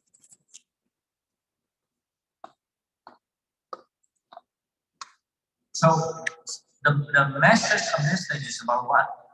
From financial education to financial foundation to money manager and system owner, the message implied is prosperity and growth. You follow me? You gotta understand that you sell something, but the implied message, the byproduct of that message, is gonna get people think about, I'm gonna be prosperous, I'm gonna grow. Nice. That's it, right? Now, more than ever,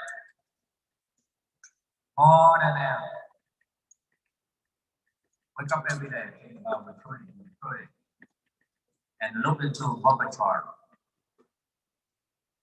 Look to the count clock. Look at a prospect bubble chart, and especially look to the bubble chart to get to 330 relentlessly. Today, we're going to talk about breakthrough at 330. That's why we're a little bit ahead of time. But it's so incredible, guys, because everybody in the new day become a 330 faster and then become an MD will be your next agency builder.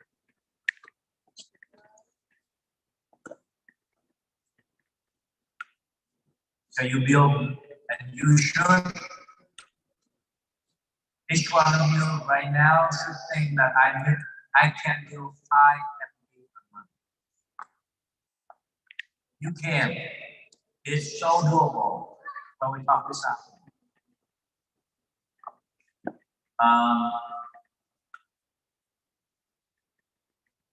I never been so clear, not only my vision, and I get better about articulation, my own vision. I hope you will understand my vision. This is so big, it deserves our full attention, starting with our mind. Whatever I'm here is one of the most beautiful. The fortune is here, is in your mind. The future is in your mind. Right.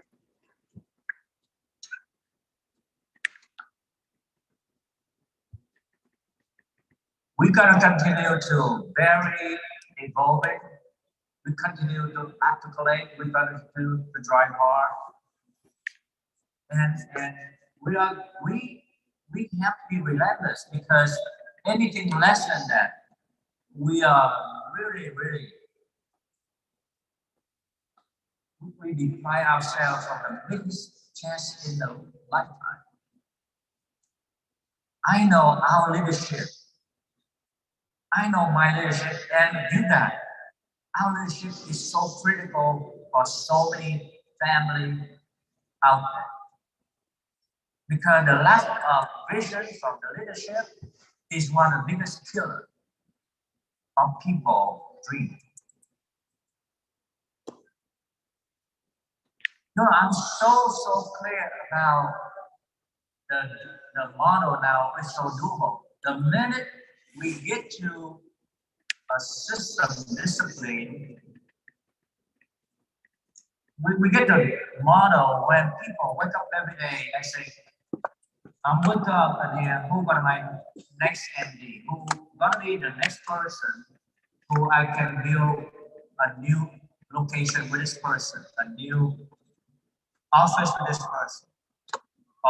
See, even when I bring Victor in, there are 2 choices. If the place that I go with him right now don't have current center, I would tell him that 90 days we open the center. But on the other one, if I have a center around, then I'll tell Victor, come to the Chicago office and you work with that office to learn everything to run an office. So to prepare when you become SMD in 90 days, we're gonna ask them to let you in to open the office. And you stay there and make sure you learn how to open that thing, and you open your own in future. But right now we need all the offices. Please do not let, we don't want to talk about COVID or anything. We got to build a business model when we are so proud about our on the next program too. I tell you, I'm not gonna have like 3 strikes anymore. I'm going to 2 strikes. Maybe one day I'm gonna have 1 strike. I'm tired of the same model. I do not want those people. If you don't have a minimum respect, or you cannot even know how to change your diaper,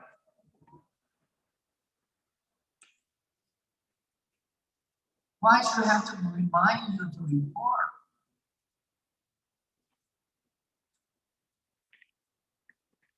You're insulting yourself. You put yourself down by failing yourself.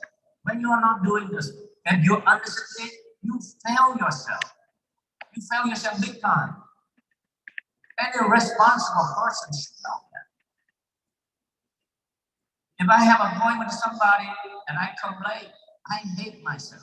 I tell you, I hate myself when I tell somebody I have an appointment, I come late. I fail me. Why? Because I'm a very responsible person. I'm a big man.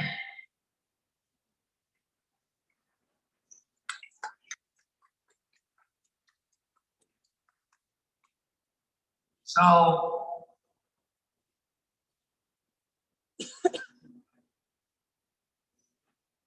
also,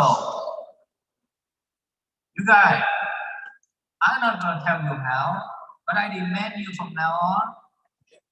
If you recruit 10 people this month, I expect 10 of them will get license in 30 days. I expect it's not so hard. In fact, not asking people to get license is also your lack of discipline. Because you don't look at public art, because it's your problem. Or you create a bad habit. How can anybody open a store or place without license? Even people open a haircut office, they have to have a license. And you are here letting this thing go away. I know what we have. We've been selling this flexible part-time to do anything you want kind of model for a long time. And I'm not here to say that you don't have that option. You do, but you're probably not going to be my phone. I should say they're not going to be your phone. You know, for people who really want to work with you, because you know what? I tell you, it doesn't take 10 years of financial gain. It may take 1 year. You can see yourself laying foundation for 7 figures. I don't think so. Yeah, why not expect that you have the foundation for 7 figures? Maybe the first year with 10 of those people, you're probably going to be just working for 6 figures. But may take you another year or so for that. No office, no center mature and grow to sizes. So to me, in the future, 7-figure income is a matter of 1 to 3 years. Because the breakthrough is open office.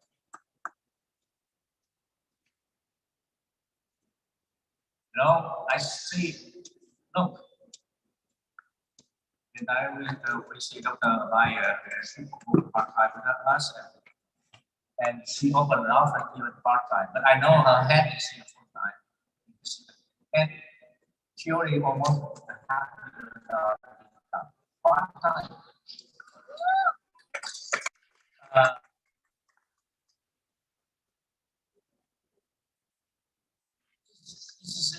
Imagine, so you know, you have people all over North America.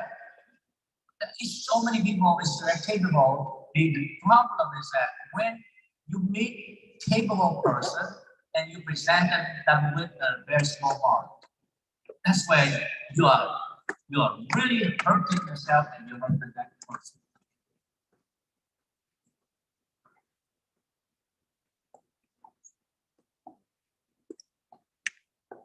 I approached by many people keep sitting down with me, they invite me to, the upper line or others, whatever, always take me to dinner, but they always take their people with them. They always fight to bring their people with me, and they want them to sit around me. So then they're gonna ask, what about my husband? He don't support me. What about my team? I tell them that he don't listen, that kind of stuff. What about how to deal with this guy and they fight with each other? And what about yesterday, then the other lady saying, my husband, if he don't like someone or somebody don't like him, he don't work with them. something like that. He made work. So many things that, you know what, the challenge that you guys always try to impose your way of thinking on a business model, and you never try to study what the business model is all about. So that's why even the business model is this. The business model is, it is what it is. This business model is about building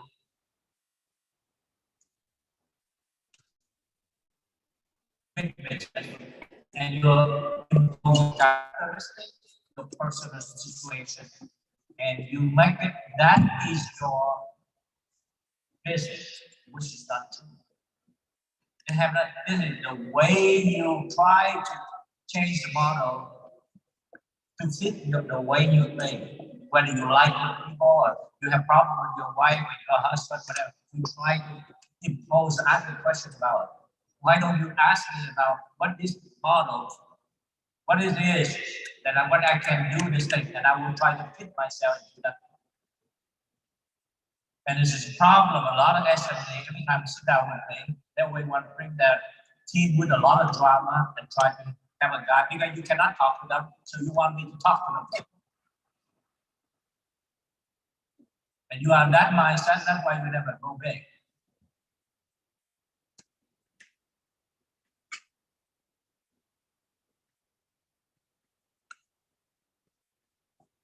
So I hope that you guys see the direction we can go.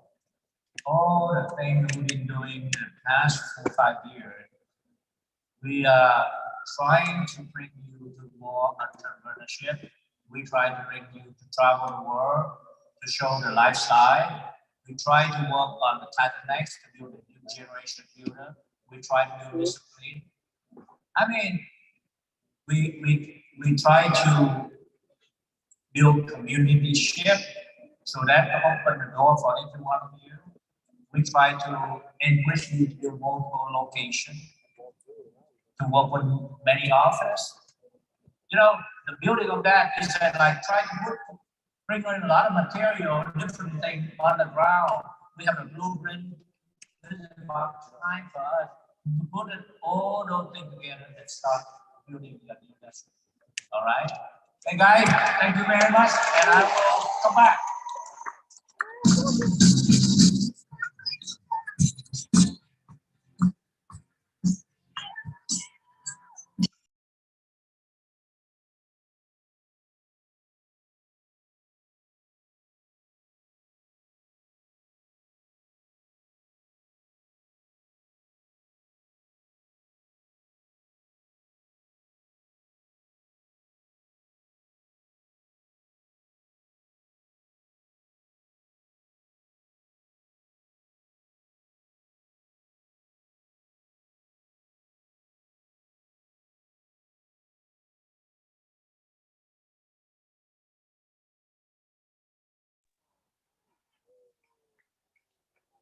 Wow.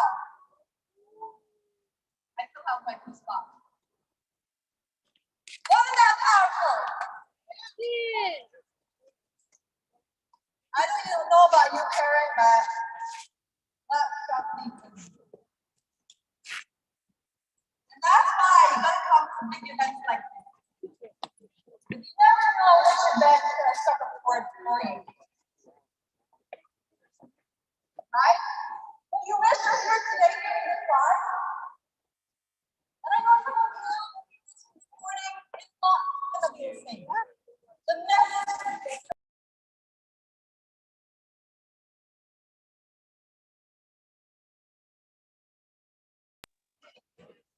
believe you thinking, what is my vision today? And how big should I have? Every single big event gives us a chance to reflect. And I think that coach gave us that message today. Because it leaves us with a huge space for us to improve, right? So every big event, dinner, capacity, launch event, big events, just like this 322, never miss a big event. So don't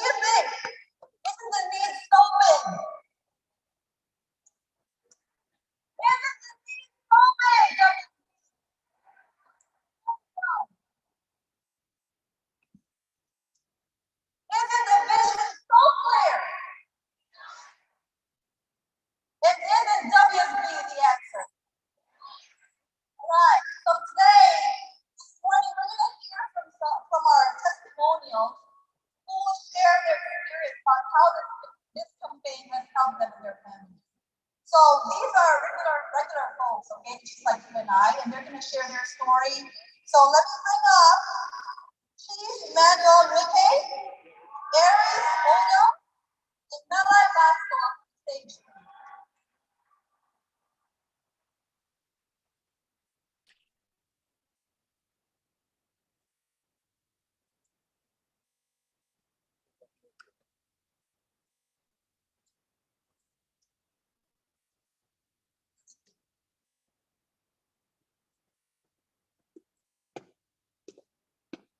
Good morning, ladies and gentlemen. Are you happy? Are you excited? That's good. It is an honor and a pleasure indeed to be called upon to speak to this large crowd. I dedicate this day to God. I also dedicate this day to my team, led by Mr. V. Lee. V. Lee, ladies and gentlemen, is a man of high intellectual capacity, an exemplary leader, an unassuming leader, someone who can listen. I'm proud and happy to walk by his side. Ladies and gentlemen, actually, I come from where the sun rises. And for the avoidance of doubt, I come from Nigeria.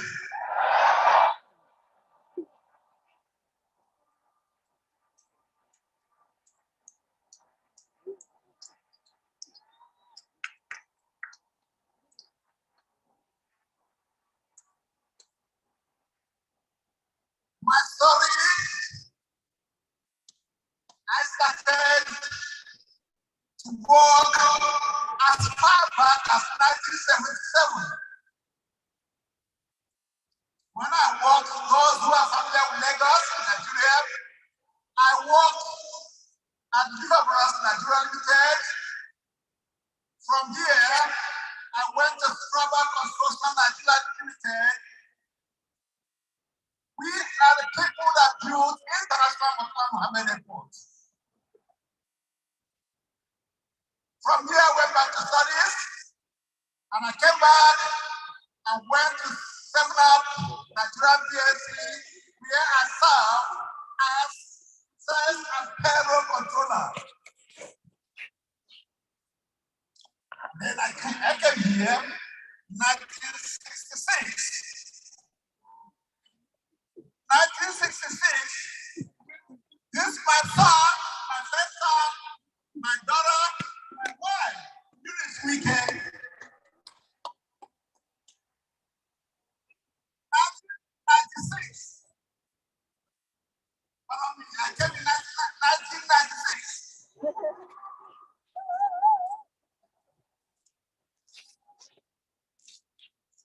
That is how my journey started. I came here to start the greener pasture. I came here in land of opportunity. I came here to better my family life. And I started to work at JFK. After 3 years, I went to work with Nigerian police, NYPD New York.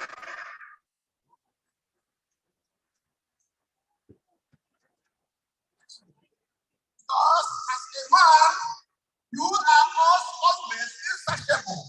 You are always looking for something to satisfy to satisfy a test.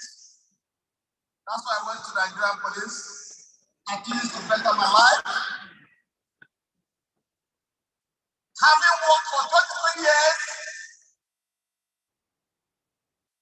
I came to know about and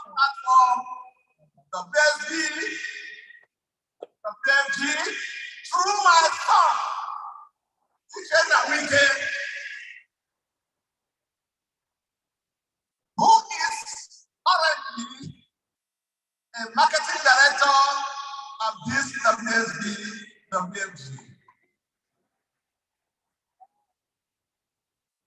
Actually, he brought me to this platform. The way he did the business with consistency, with passion, with enthusiasm, with zeal, with all the energy he has.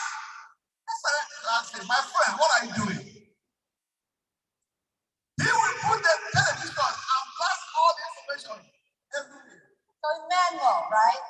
Let me get this clear. From what I've heard, you used to be a New York City police officer, Correct. right? And recently just retired from your job. Correct. And today making $5,000 part-time. Correct. And you have 29 members at G22 today. Correct. Correct.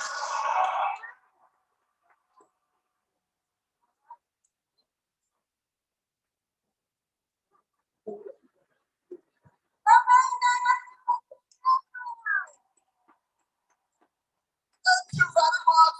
But before I go, I must thank the head coach. This man is God sent, a man of vision, a man that saw tomorrow.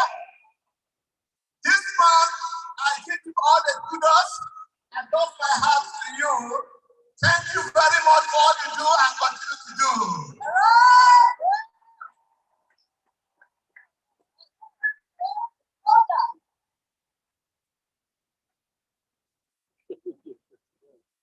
Hello, everybody. My name is Dr. Arias Oda from Hawaii, and my background's in engineering, and I own a medical clinic, COVID clinic, air conditioning company, and a vitamin supplement company.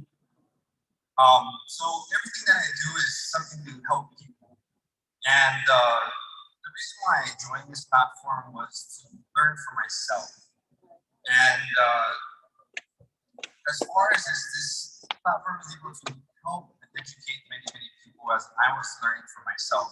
And that's why I decided to join.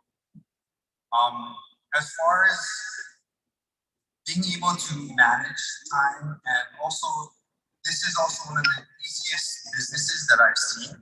All my other companies, I built it from the ground up, making my own procedure manuals and operating procedures. And with this, I mean, it's everything's done for you. You know, all the legal, all of the training, and the help and the guidance. So as far as making sure that whenever I add a new business to my life, that it's manageable, meaning that I can balance home and family. And this is a business that I'm able to do that, and that's why I'm here.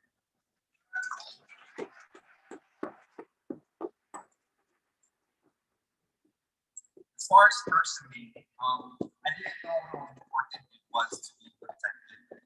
I run and manage all my businesses, and if I die, I know my wife wouldn't be able to run the businesses. So now that I'm protected, my wife is a different person, and she doesn't have worry or stress, and now we both can sleep a lot better every single night.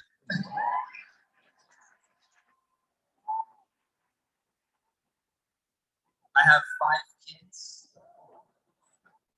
4 boys in high school, and a 1-year-old baby girl.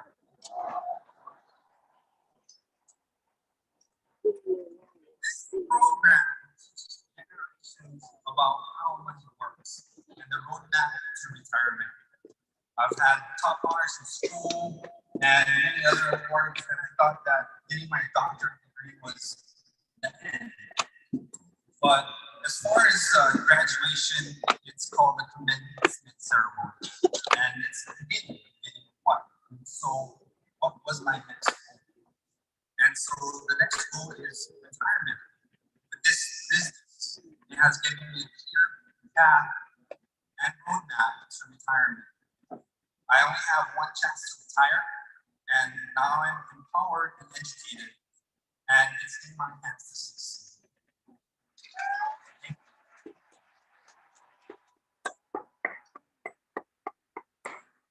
All right. Now we have Melai from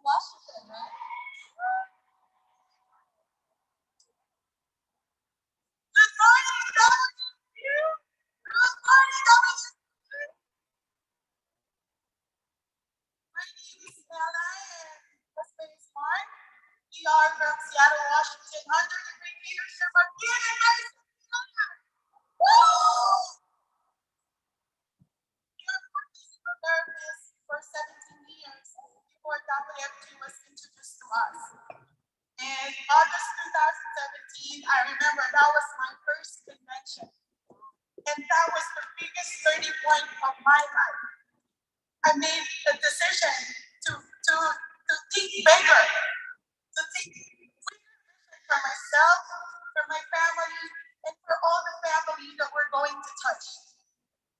I know if this is your first time to be here, you are in the right place and you are in the right time. Because this could be the moment you've been waiting for. I grew up in a small town in the Philippines, raised by a single mom with 6 children. I'm the eldest and I experienced the first turning point of my life when I have to be, as the eldest, and 5 brothers, have to, take the responsibility of being a mother and a role model to my brothers after my dad passed away at an early age. Education was very important to my mom because she only got to 3rd grade. I worked so hard, persevered, and finished our physical therapy degree and came here in America to have a better life. Made again another big decision to leave our 9-month-old daughter just to have a better pasture. I was scared, but I was hopeful coming here. I was uncertain, but I'm very courageous. And I know most of you are. Life was good, life was steady. But after my second child was born with Down syndrome and heart disease, we stayed in the ICU. My husband needs to quit his job. I have to keep mine just for medical insurance, guys. But with one income, it was really, really hard. As a mother, I was emotionally struggling, wanting to be with my baby, but also wanting to make money at the same time. But after 18 months, my son went with the Lord. Life after that was never been the same. We love it so much debt, working 3 jobs 7 days a week. But still, paycheck to paycheck after 3 years when he passed away. I told myself, when is this going to end? I was so blessed. A good friend of mine invited me, where most of you are invited to, right? I met my mentor for the first time. I got the opportunity to dream again. I was given the opportunity to be educated. And most of all, to start this business. Imagine, guys, after 1 week, I finished my MD club. After 3 months, I became the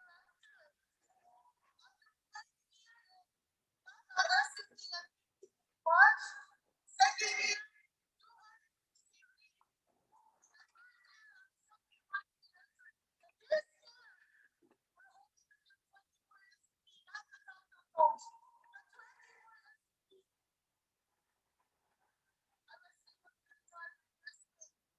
never looked back since then. And now we are having this boy, third boy. And we're very, very happy because, our business didn't start the way it is. You see her 5 girls in bed, staying in one bed. We're going to Chicago, travel once a month, just to build ourselves, build our mindset, our skill set. We went to the environment. We built up our association. We even got into different offices because our leader was so far away. We have to step up. Because we know this is our business. And now, guys, the 5 girls are ready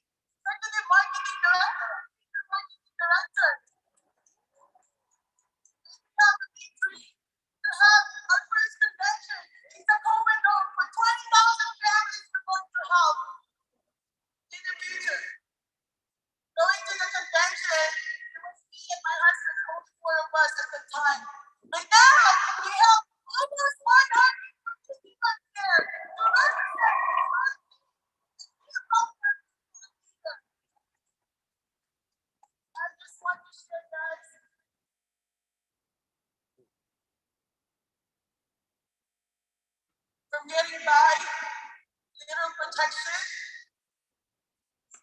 and so much debt, no emergency fund, nothing knowledge about investment.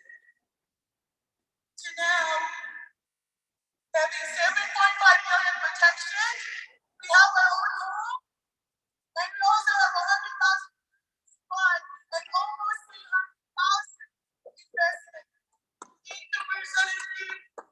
Thank you so much. I just want you to see wherever you are right now, if we can do it, you can do it too. If it happens to us, it can happen definitely to you. This could be the day of your turning point. This could be the day of your biggest decision. And this could be the better vision for you, for your family and your future. Thank you and God bless. Thank you, Mark. Thank you, Mark. Love you guys. See you. We're going to help a lot of people. But now, God bless you. Know what's over us.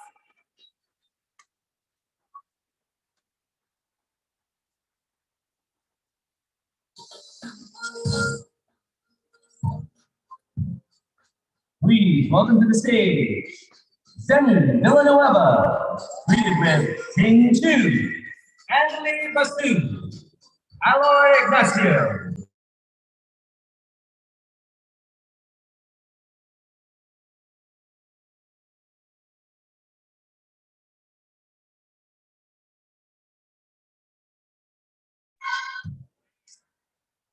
Wasn't that amazing? Everybody was hearts are moved just like mine. So now it's time for us to recognize and show our deep appreciation to a couple of the people. But we want to have you guys clap hands. I know it's been cold here in the arena, so it's time to warm it up, right? So raise your hands up and clap like this. And let's make sure that we support everybody. Touch so many lives. Everybody please stand up.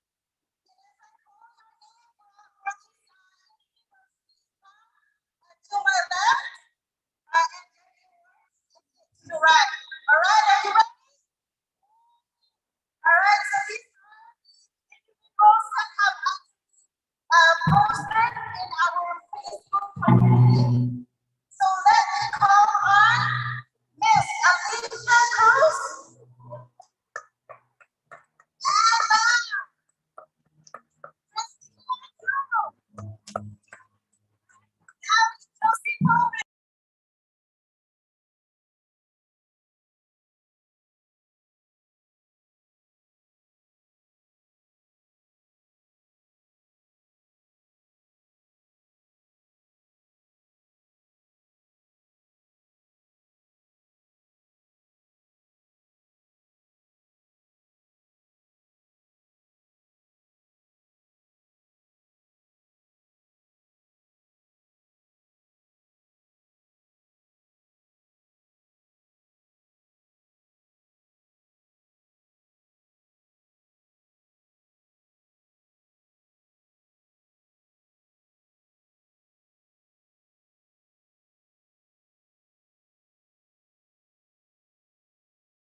Sister Walk Off. Good morning. So good to be live in person in front of 8,000 plus of us. I'm super excited this morning, and what an amazing event so far. Today, I wanted to actually share with you about one of my favorite topics. It's about building a solid financial foundation. Because in WSD, in this campaign, one of the core values that we bring to families and individuals is about helping them building a solid foundation. And every time when I sit down with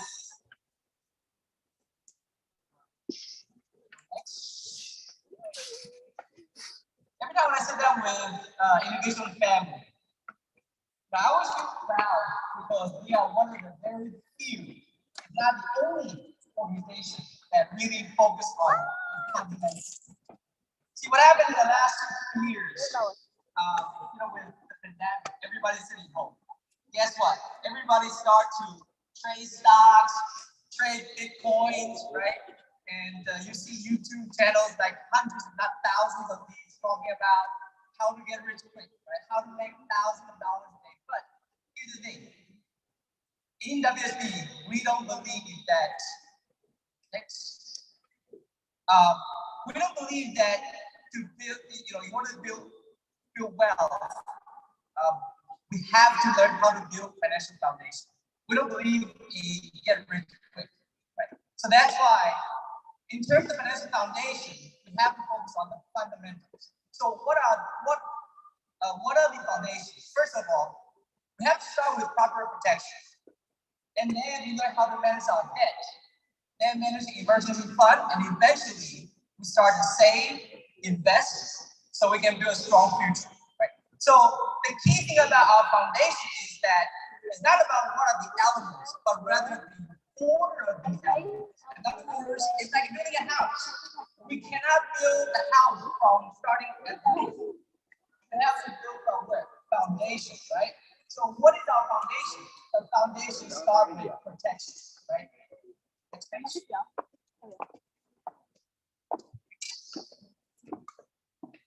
Oh, sorry. So, in terms of protection, think of it like this. Every day, as we wake up, as we go out, as we leave the house, we don't know what will be next. So, to me, protection is the best way to transfer the risk of unforeseeable and uncontrollable to some others, insurance company, right? So that God forbid something happens, guess what? Our valuable assets, our loved ones are okay, are protected, right?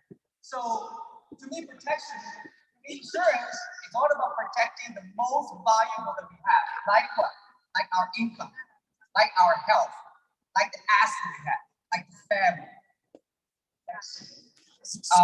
And protection really about give us a peace of mind to our family and loved ones. Right? Next. Yes. So I think that one of the biggest questions, most important question we have to ask ourselves is that what is the most valuable asset to us? Is that a car? Because we have car insurance. Is that a house? We certainly have house insurance. Most of the time, we cannot even buy a house without having homeowner insurance, right? But what about our loved ones? What about children? What about our spouse? What about our parents? If God forbid something happened to us, are they protected? Right?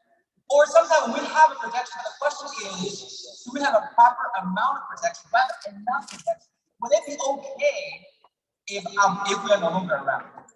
Right? And I think this is very, very important for all of us to make sure to self-check and self-evaluate. Next page. And after the protection is about debt management. Right? There's a great saying that if we don't manage debt, guess what? The debt will manage us. Right? So I think all of us know Rule 72, which give us an idea of how fast our assets, our savings can compound, right? And double. But guess what? In terms of debt, the Rule 72 works too, except it's reverse way. It helps us calculate how fast our debt can compound. Think about this, guys. take our debt, 17, 18, 20+%, right? So if you take rule of 72 divided by what? 20, that's approximately every 3-4 years, guess what? Our debt literally becomes double. So that's why it's important that we gotta understand how to manage our debt, right? Next. And that's why I'm so proud to say that in our workshop, we teach about debt roll-up concept. It's a very, very simple concept, but everybody can utilize it to literally cut down the debt. The duration of paying debt literally in half or even more, right? And to me, I think debt is all about a discipline, a plus a strategy. And that's how we become debt free, right? And after debt management is what? Can I hear you? Can you hear you? That's right. Next page. When it comes to emergency fund, if we don't have enough of saving on the side, guess what? What if something happens? For the next 3 to 6 months, what if we get laid off for those still working, right? What if they're in between jobs? What if car break down? What if apply, like, I don't know, in Texas here, what if your AC go down? That's $4,000 or $5,000, right? Would you have enough to replace that, right? Or what if some emergency happens, or medical bills? Things could happen. So we gotta make sure to have proper savings, at least 3 to 6 months worth of savings on the side, so that we can live with a peace of mind. See, the thing is, when we have enough emergency fund, I believe we can live more worry-free. We can live more happy, because you don't need to constantly worry about if some uncontrollable thing happens, right? Now, after all of that, now the final piece is about long-term savings and investments. And when it comes to investment, next page, please. When it comes to investment, it's really about making sure that we think about the not only just the growth potential. Next page. Next. We think about the growth potential, but we also got to think about the risks. We also got to think about the tax consequences. Is that a tax now? Is that a tax later? Or is that tax advantage? And also, have I started early enough? Have I started now? Because the time plays a significant impact in the long-term wealth, right? Next. So investment is not about how to get rich quick, because we don't believe in such thing, unless we win the lottery, of course, right? In order to build wealth, we believe in what? In gradual but consistent and persistent wealth accumulation. That's why financial foundations are the fundamentals, and yet I believe every single person got to know. Now, with myself, next page, please. 17 years ago, before I joined this campaign, I was one of the many hundreds, not thousands sitting here, with engineering background, 8 to 5, right? Making about $85,000 to $90,000 a year. Pretty decent income considered 17 years ago. But guess what? First of all, I had zero protection. Why? Because 24 years old, I was telling myself, I'm not gonna die anytime soon. What do I care about protection, right? Well, not realizing I do have my loved one, right? I have my parents, I have my brothers, right? Things can happen.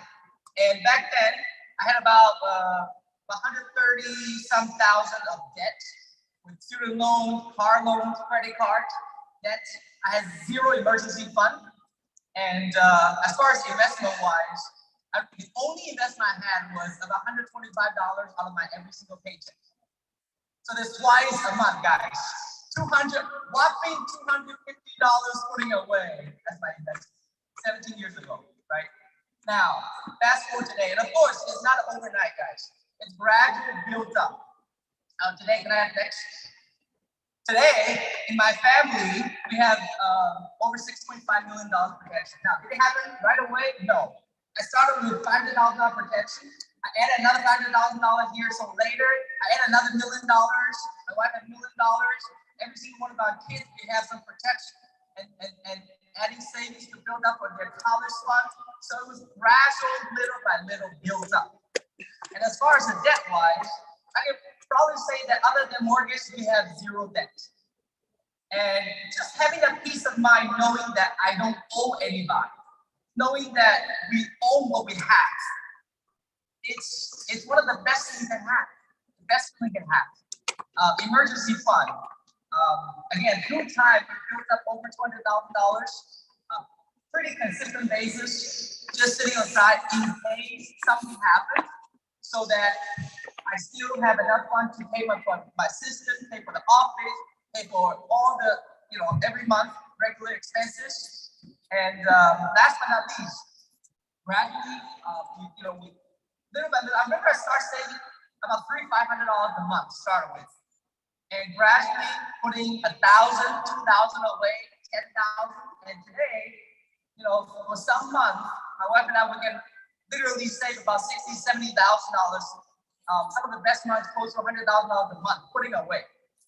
But of course, it's not just about income. It's really about the discipline as well in the process. And we built up, I think, about net asset about over $6 million in investment. Through the various areas of the retirement account that we have, the life insurance policy, the VUL, IUL, the real estate, everything. And again, I always ask myself, my wife and I will always reflect ourselves. Have we not joined this campaign? 17 years ago, if I didn't become a part of the campaign, where would I be today? Right? I probably would be still, working at 8 to 5, maybe making $150,000, $200,000. But the point is that would I understand all this? Would I do what I did? When we have the asset that we built up, when we have the peace of mind that we have, right? So that's why, next page, please. That's why in WSP, we believe that in order, we need to understand the fundamentals so we can help people to move from financial insecurity to financial security and eventually to become financial independent. Next page. And because of that, we need every single person's help to go out, to be relentlessly, to be aggressively, talk to every single person. Because guys, it's not about having a client or not. It's not about having a recruit or not. It's about that we have the ability to what?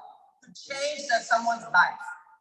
The person that you walk to, the person you run into, the person you sitting across the dining table, after you go back on this event, can be the next person just like me 17 years ago, who may think that he or she is doing well. But guess what? Not realizing that this person is about 2 to 3 months away from bankruptcy. And we have the ability to educate the individual to change the person's life forever. So that one day, he or she can be up on the stage and share his story and talk about it was you who brought that person in and make a difference in his or her life. So that's why we gotta feel proud of what we do. And we gotta be aggressive with our mission of 30 million by 2030. We have a big job, guys. All right? So with that being said, I want to bring up the next gentleman. I know that he's actually a senior registered Social Security analyst from RSSA. And I know that RSSA has been a very, very significant, important integral of what we do here at WSP. And we're going to have him to share about the RSS and how that has been helping, Americans with their Social Security needs and help us to fulfill our missions. All right. So if you guys can help me, give a big hand to Mr. Thomas Kapala.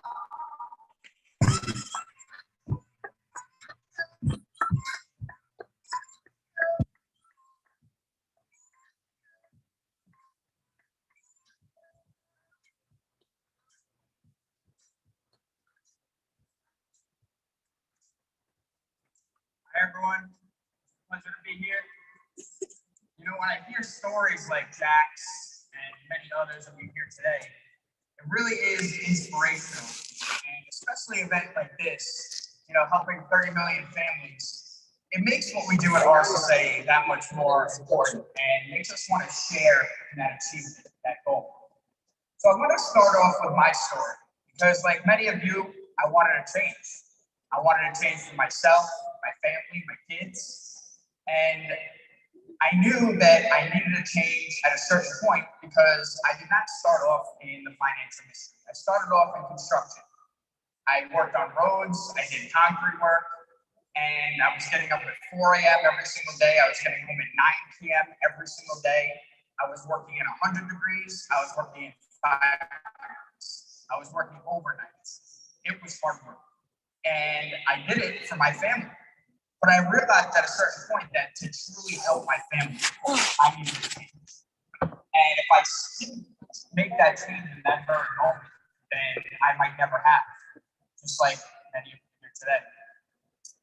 And so I got an opportunity to become a registered Social Security analyst, and that's where my story began. So I was still working, getting up at 4 every day, getting home at 9, and I would come home, I would take a shower, I would eat dinner, and as soon as I was done, I would start studying. One single chapter every night to become a registered Social Security analyst. And as far as that was, I became a registered Social Security analyst.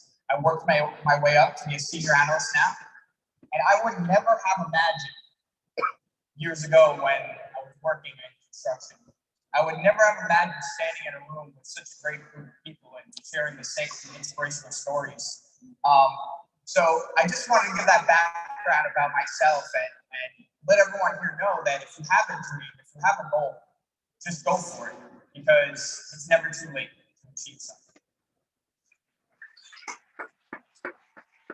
So I just have a few slides here today to share with you about RSSA and the importance, and of course, more about my story of how I was able to help many families and how I wanted to continue to help those families to achieve similar goals of WSB. So next slide.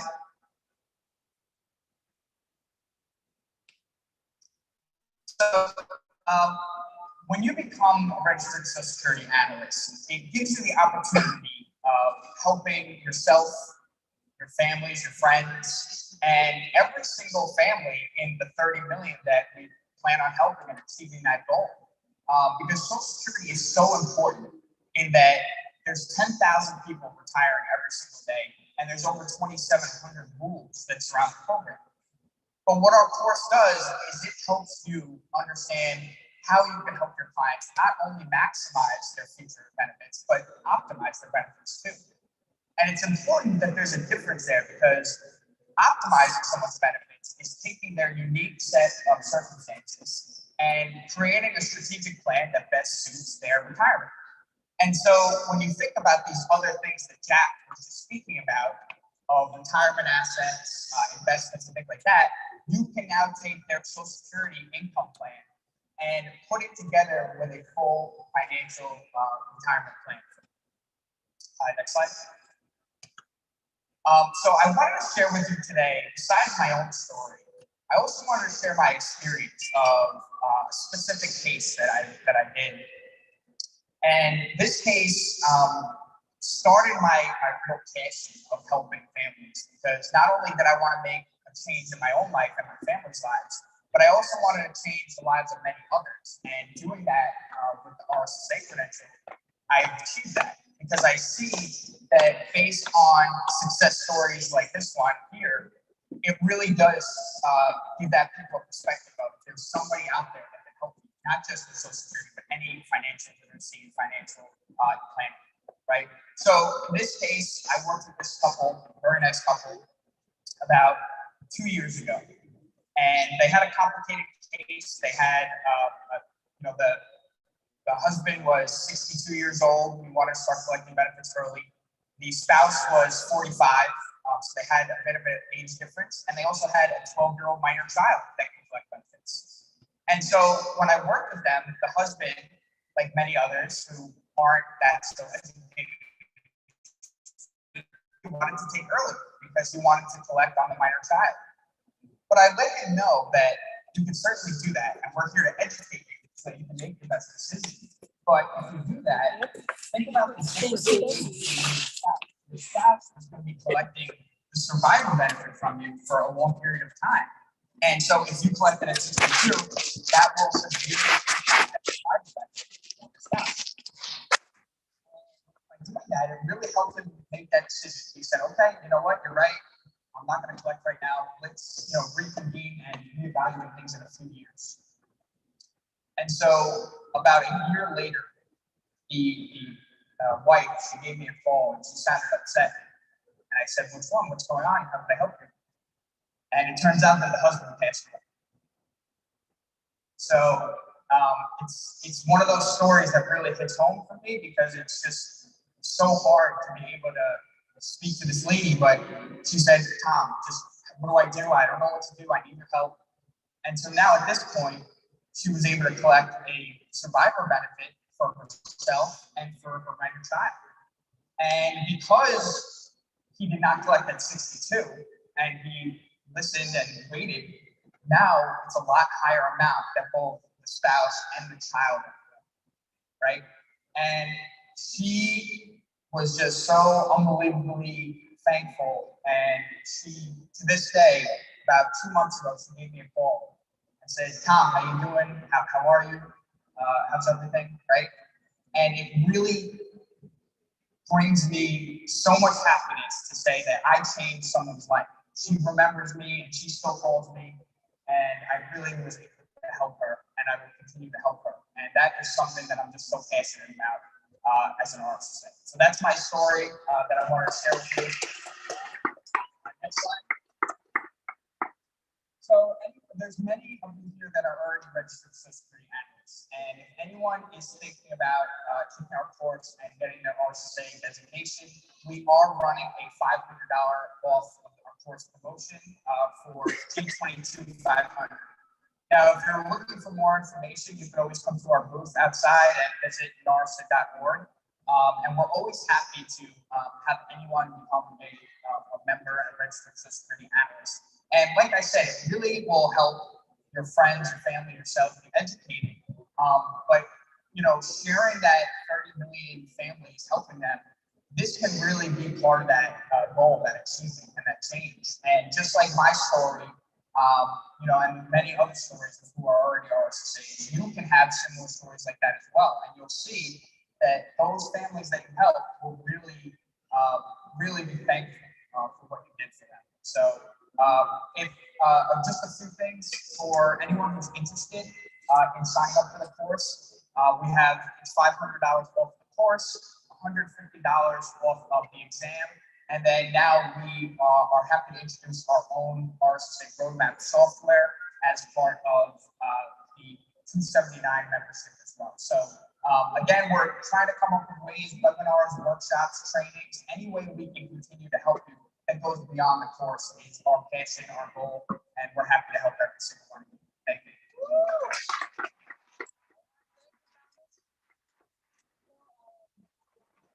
When I think about RSSA, I think about our parents, right? Our grandparents even, uncles who are retiring or close to retirement. I think about our neighbors. Think about how many individuals that we run across every day who knows the Social Security, or maybe many of them depend on Social Security so heavily for their retirement, but not understanding different strategies, when they should start accessing all withdrawals, right? Or when they should turn on that income and whatnot. Think about how many thousands of dollars that we help them actually not save, but to get more, right? So I mean, it really ties in so well with what we do. Right? So appreciate it. Thank you so much, Jack. Now, I want to bring out the next three testimonial speakers. And I know that through their living, their own living example, I think they truly are an example of what we do here. How to build a solid financial foundation through the platform, like through the campaign, through the knowledge, right? So, can I have Kanika Song from Boston, and Brian Stokowski from Winnipeg, Canada, and also Margie Conras from Chicago.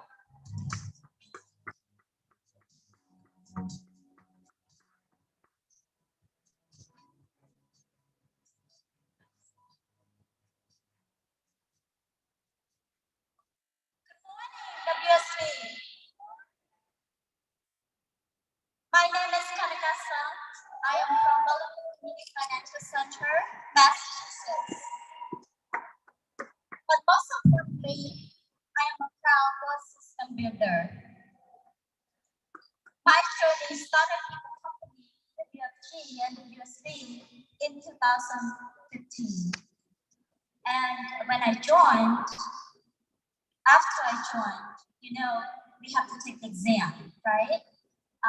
I failed the exam 10 times. It took me 4 years to become an S&D, and you know, right after being promoted to be an S&D, we have expanded a new financial center. And guess what? Right after we opened the financial center,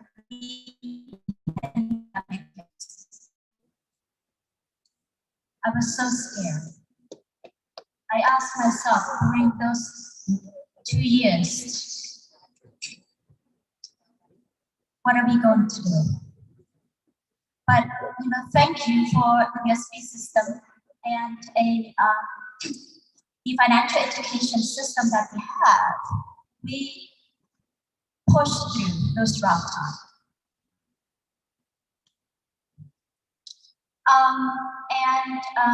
You know, so this is my financial foundation. Before I joined the company, before I joined WSP, I had zero protection and debt, over 100,000 in debt. And those were student loan, personal loan, car loan, and credit card combined together. As you can imagine, was the address. And not only that, I did not have emergency fund and zero investment.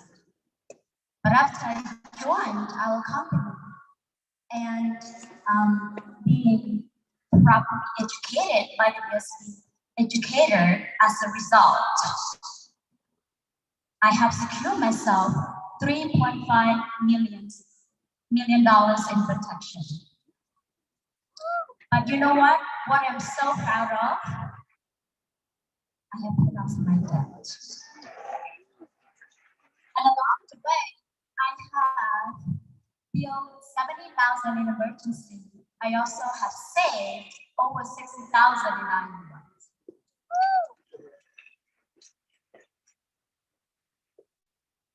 You know, I hear stories like this in the field every day. And after 7 years building up, you know, my financial foundation, I feel like I owe to this financial education platform.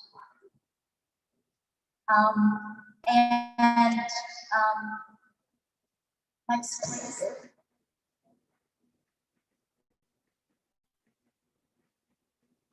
When I first joined this company was the only reason that I wanted to make $500 extra so I can start paying off my debt.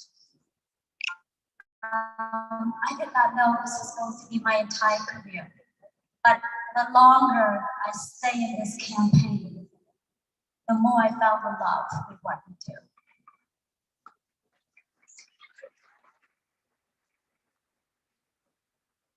So the USB, I am so excited about our future. Let's be out there, campaign our cause. Let's be out there and change more lives. Thank you for letting me share.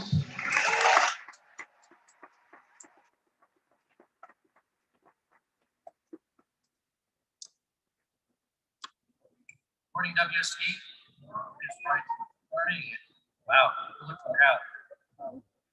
So first, I'd like to thank Mark Duffy from Everest and Swan from the bottom of my heart to adding Everest to the platform. My story starts back in 2016. My godmother passed away in February. 2 weeks later, I was done for state. 13 and a half years later, in May, my other godmother was finally finished.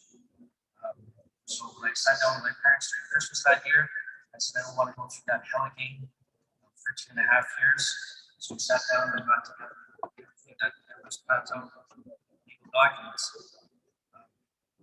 Fast forward to 2019, I got a phone call. They can't find my mom. She's lost for about 18 hours. It's dementia. Anyhow, if you ever wondered if legal documents actually work, they do. Because my dad's friend's one of the most respected lawyers in the province of Alberta. He says if you didn't have that power of attorney properly in place, the surrogate court is, as he put it, is quote, a nightmare and very expensive. So that's the first time it helped. Then I was happy to go to Trainers Academy in Edmonton in November last year because of COVID was locked down. I couldn't see my mom for that period of time. So I went up early, November 4th, off the plane. My dad was not doing so well. So okay, so Carol. About a half hour later, when we were having dinner, we got the call she had passed away. So sorry. My first thought, don't worry, Dad.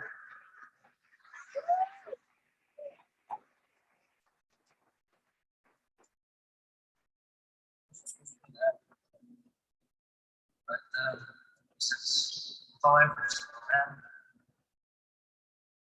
so now the experience between Everest and the funeral home, and you have to understand the funeral home, the people that own it, my dad's known the family for the 80 years. And so we thought, okay, we'll look after it, just looked after so many parts of our family. And if you ever know the Incredible Hulk, there's Bruce Banner, kind of like him, very calm and relaxed. But during that sales process, you know, it was literally like a video, like I had the coffee doing that. You know, saw an $85 teddy bear, and then they started saying, well, how much is it? We just wanted this basic thing. I already talked to Everest. And they go, well, it's 5,000 plus this. And, okay. Yeah, I went green, not just me green. And I go, what? And well, it's $1,895 for paperwork to start with. Okay, that was it. Blah, blah, blah. So my dad saw I was getting visually upset. And then the lady said, well, if you wanted that, you could just start with my brother. Like, wait a minute, you don't even bring your own family? And so we actually wound up going to that establishment because comparatively speaking, after that 90 minutes of wasting my life, not between emails and phone calls, it's not even 30 minutes. And every time I asked, okay, I gotta do this, I gotta phone, I gotta get everything involved, but no, I'll handle it. And that peace of mind, like when you talk concierge, it's like being a Ritz-Carlton concierge. Literally, you made all the appointments, put everything in place, saved us at least $5,000. As Jack has said, protection is so important, but whatever says everybody, if you don't have it, understand that's the security system around your financial foundation. Please take time to talk to the Everest rep, learn about it, make sure your families have it. Proud world system builder. If it wasn't for this campaign, I just would about another 13 years to pass. All the stuff that could have been dealt with. So, thank you.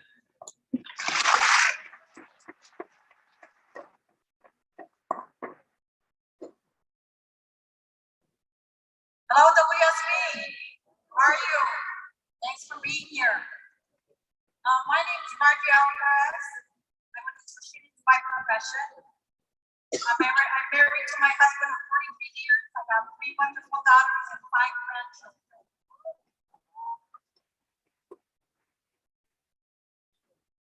My journey started with WSB in 2017. This is so hard. But I attended workshops, I attended Super Saturdays, I attended conventions, and 2019 is when it happened. I attended that training that weekend, and that weekend I also finished my pre-training in that weekend. So I was happy. Continued to campaign. I was relentless. Fast forward, November 2020, I had the worst news of my life.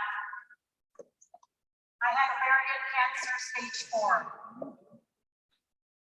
Yes. Stage 4. That's so bad. Help me. Help me fight this. And a lot of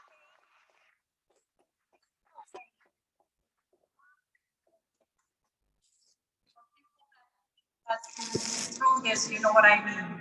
A lot of emotional things. And also, there was also financial difficulty there because, you know, we had insurance at work. We still had to do, we only had 80-20, so you still had to pay for the 20%. And the bills were stacking up. After I had my surgery in February, I said, Stella, I said, my bills are stacking up. I said, Tita, you have your life insurance, remember? You're protected. So a call was made to Transamerica, and I was eligible for 90% of my benefits. 90%. For me, in my education with WSB, I only took 40%. That's my check right there. It's not a scam, it's for real. Okay? It's for real.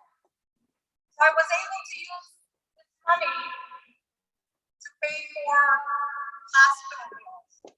I was in and out of the hospital. Like the hospital was my second home for a while, for a year and a half. Blood tests, EKGs, CAT scans, PET scans, you name it, I went through it all. So a year and a half after I beat this disease,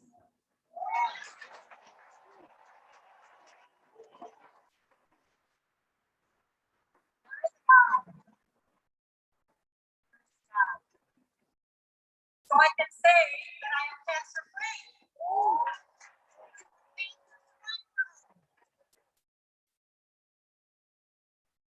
So now I can concentrate on the WSB. And I told Stella, I said, Stella, I need to take care of myself before, you know, doing WSB again. She understood. So I did my run, and I did my MD run and finished it in March of 2022. I also traveled with WSB May of 2022. We went to Portugal and Spain. So yes, we do work hard, but we do have fun also. So my purpose in life is to continue educating families, to live my life, because I don't know what's going to come next, not to wait, to help people get proper protection so they have peace of mind, to campaign relentlessly, wear your pin all the time, okay? Remember this, people do not care how much you know until they know that you care.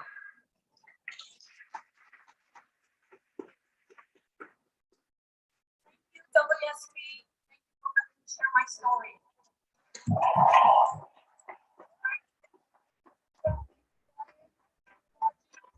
I would say, it's been a meal at the family touch, all right? Thank you guys. Please welcome to the stage, Alicia Nguyen, with Bernadette Kim, Frank Yu, Eileen Dizon, Justin Mamahe, and Kim Nguyen. Let's go, WSB! Look at you now!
Thank you.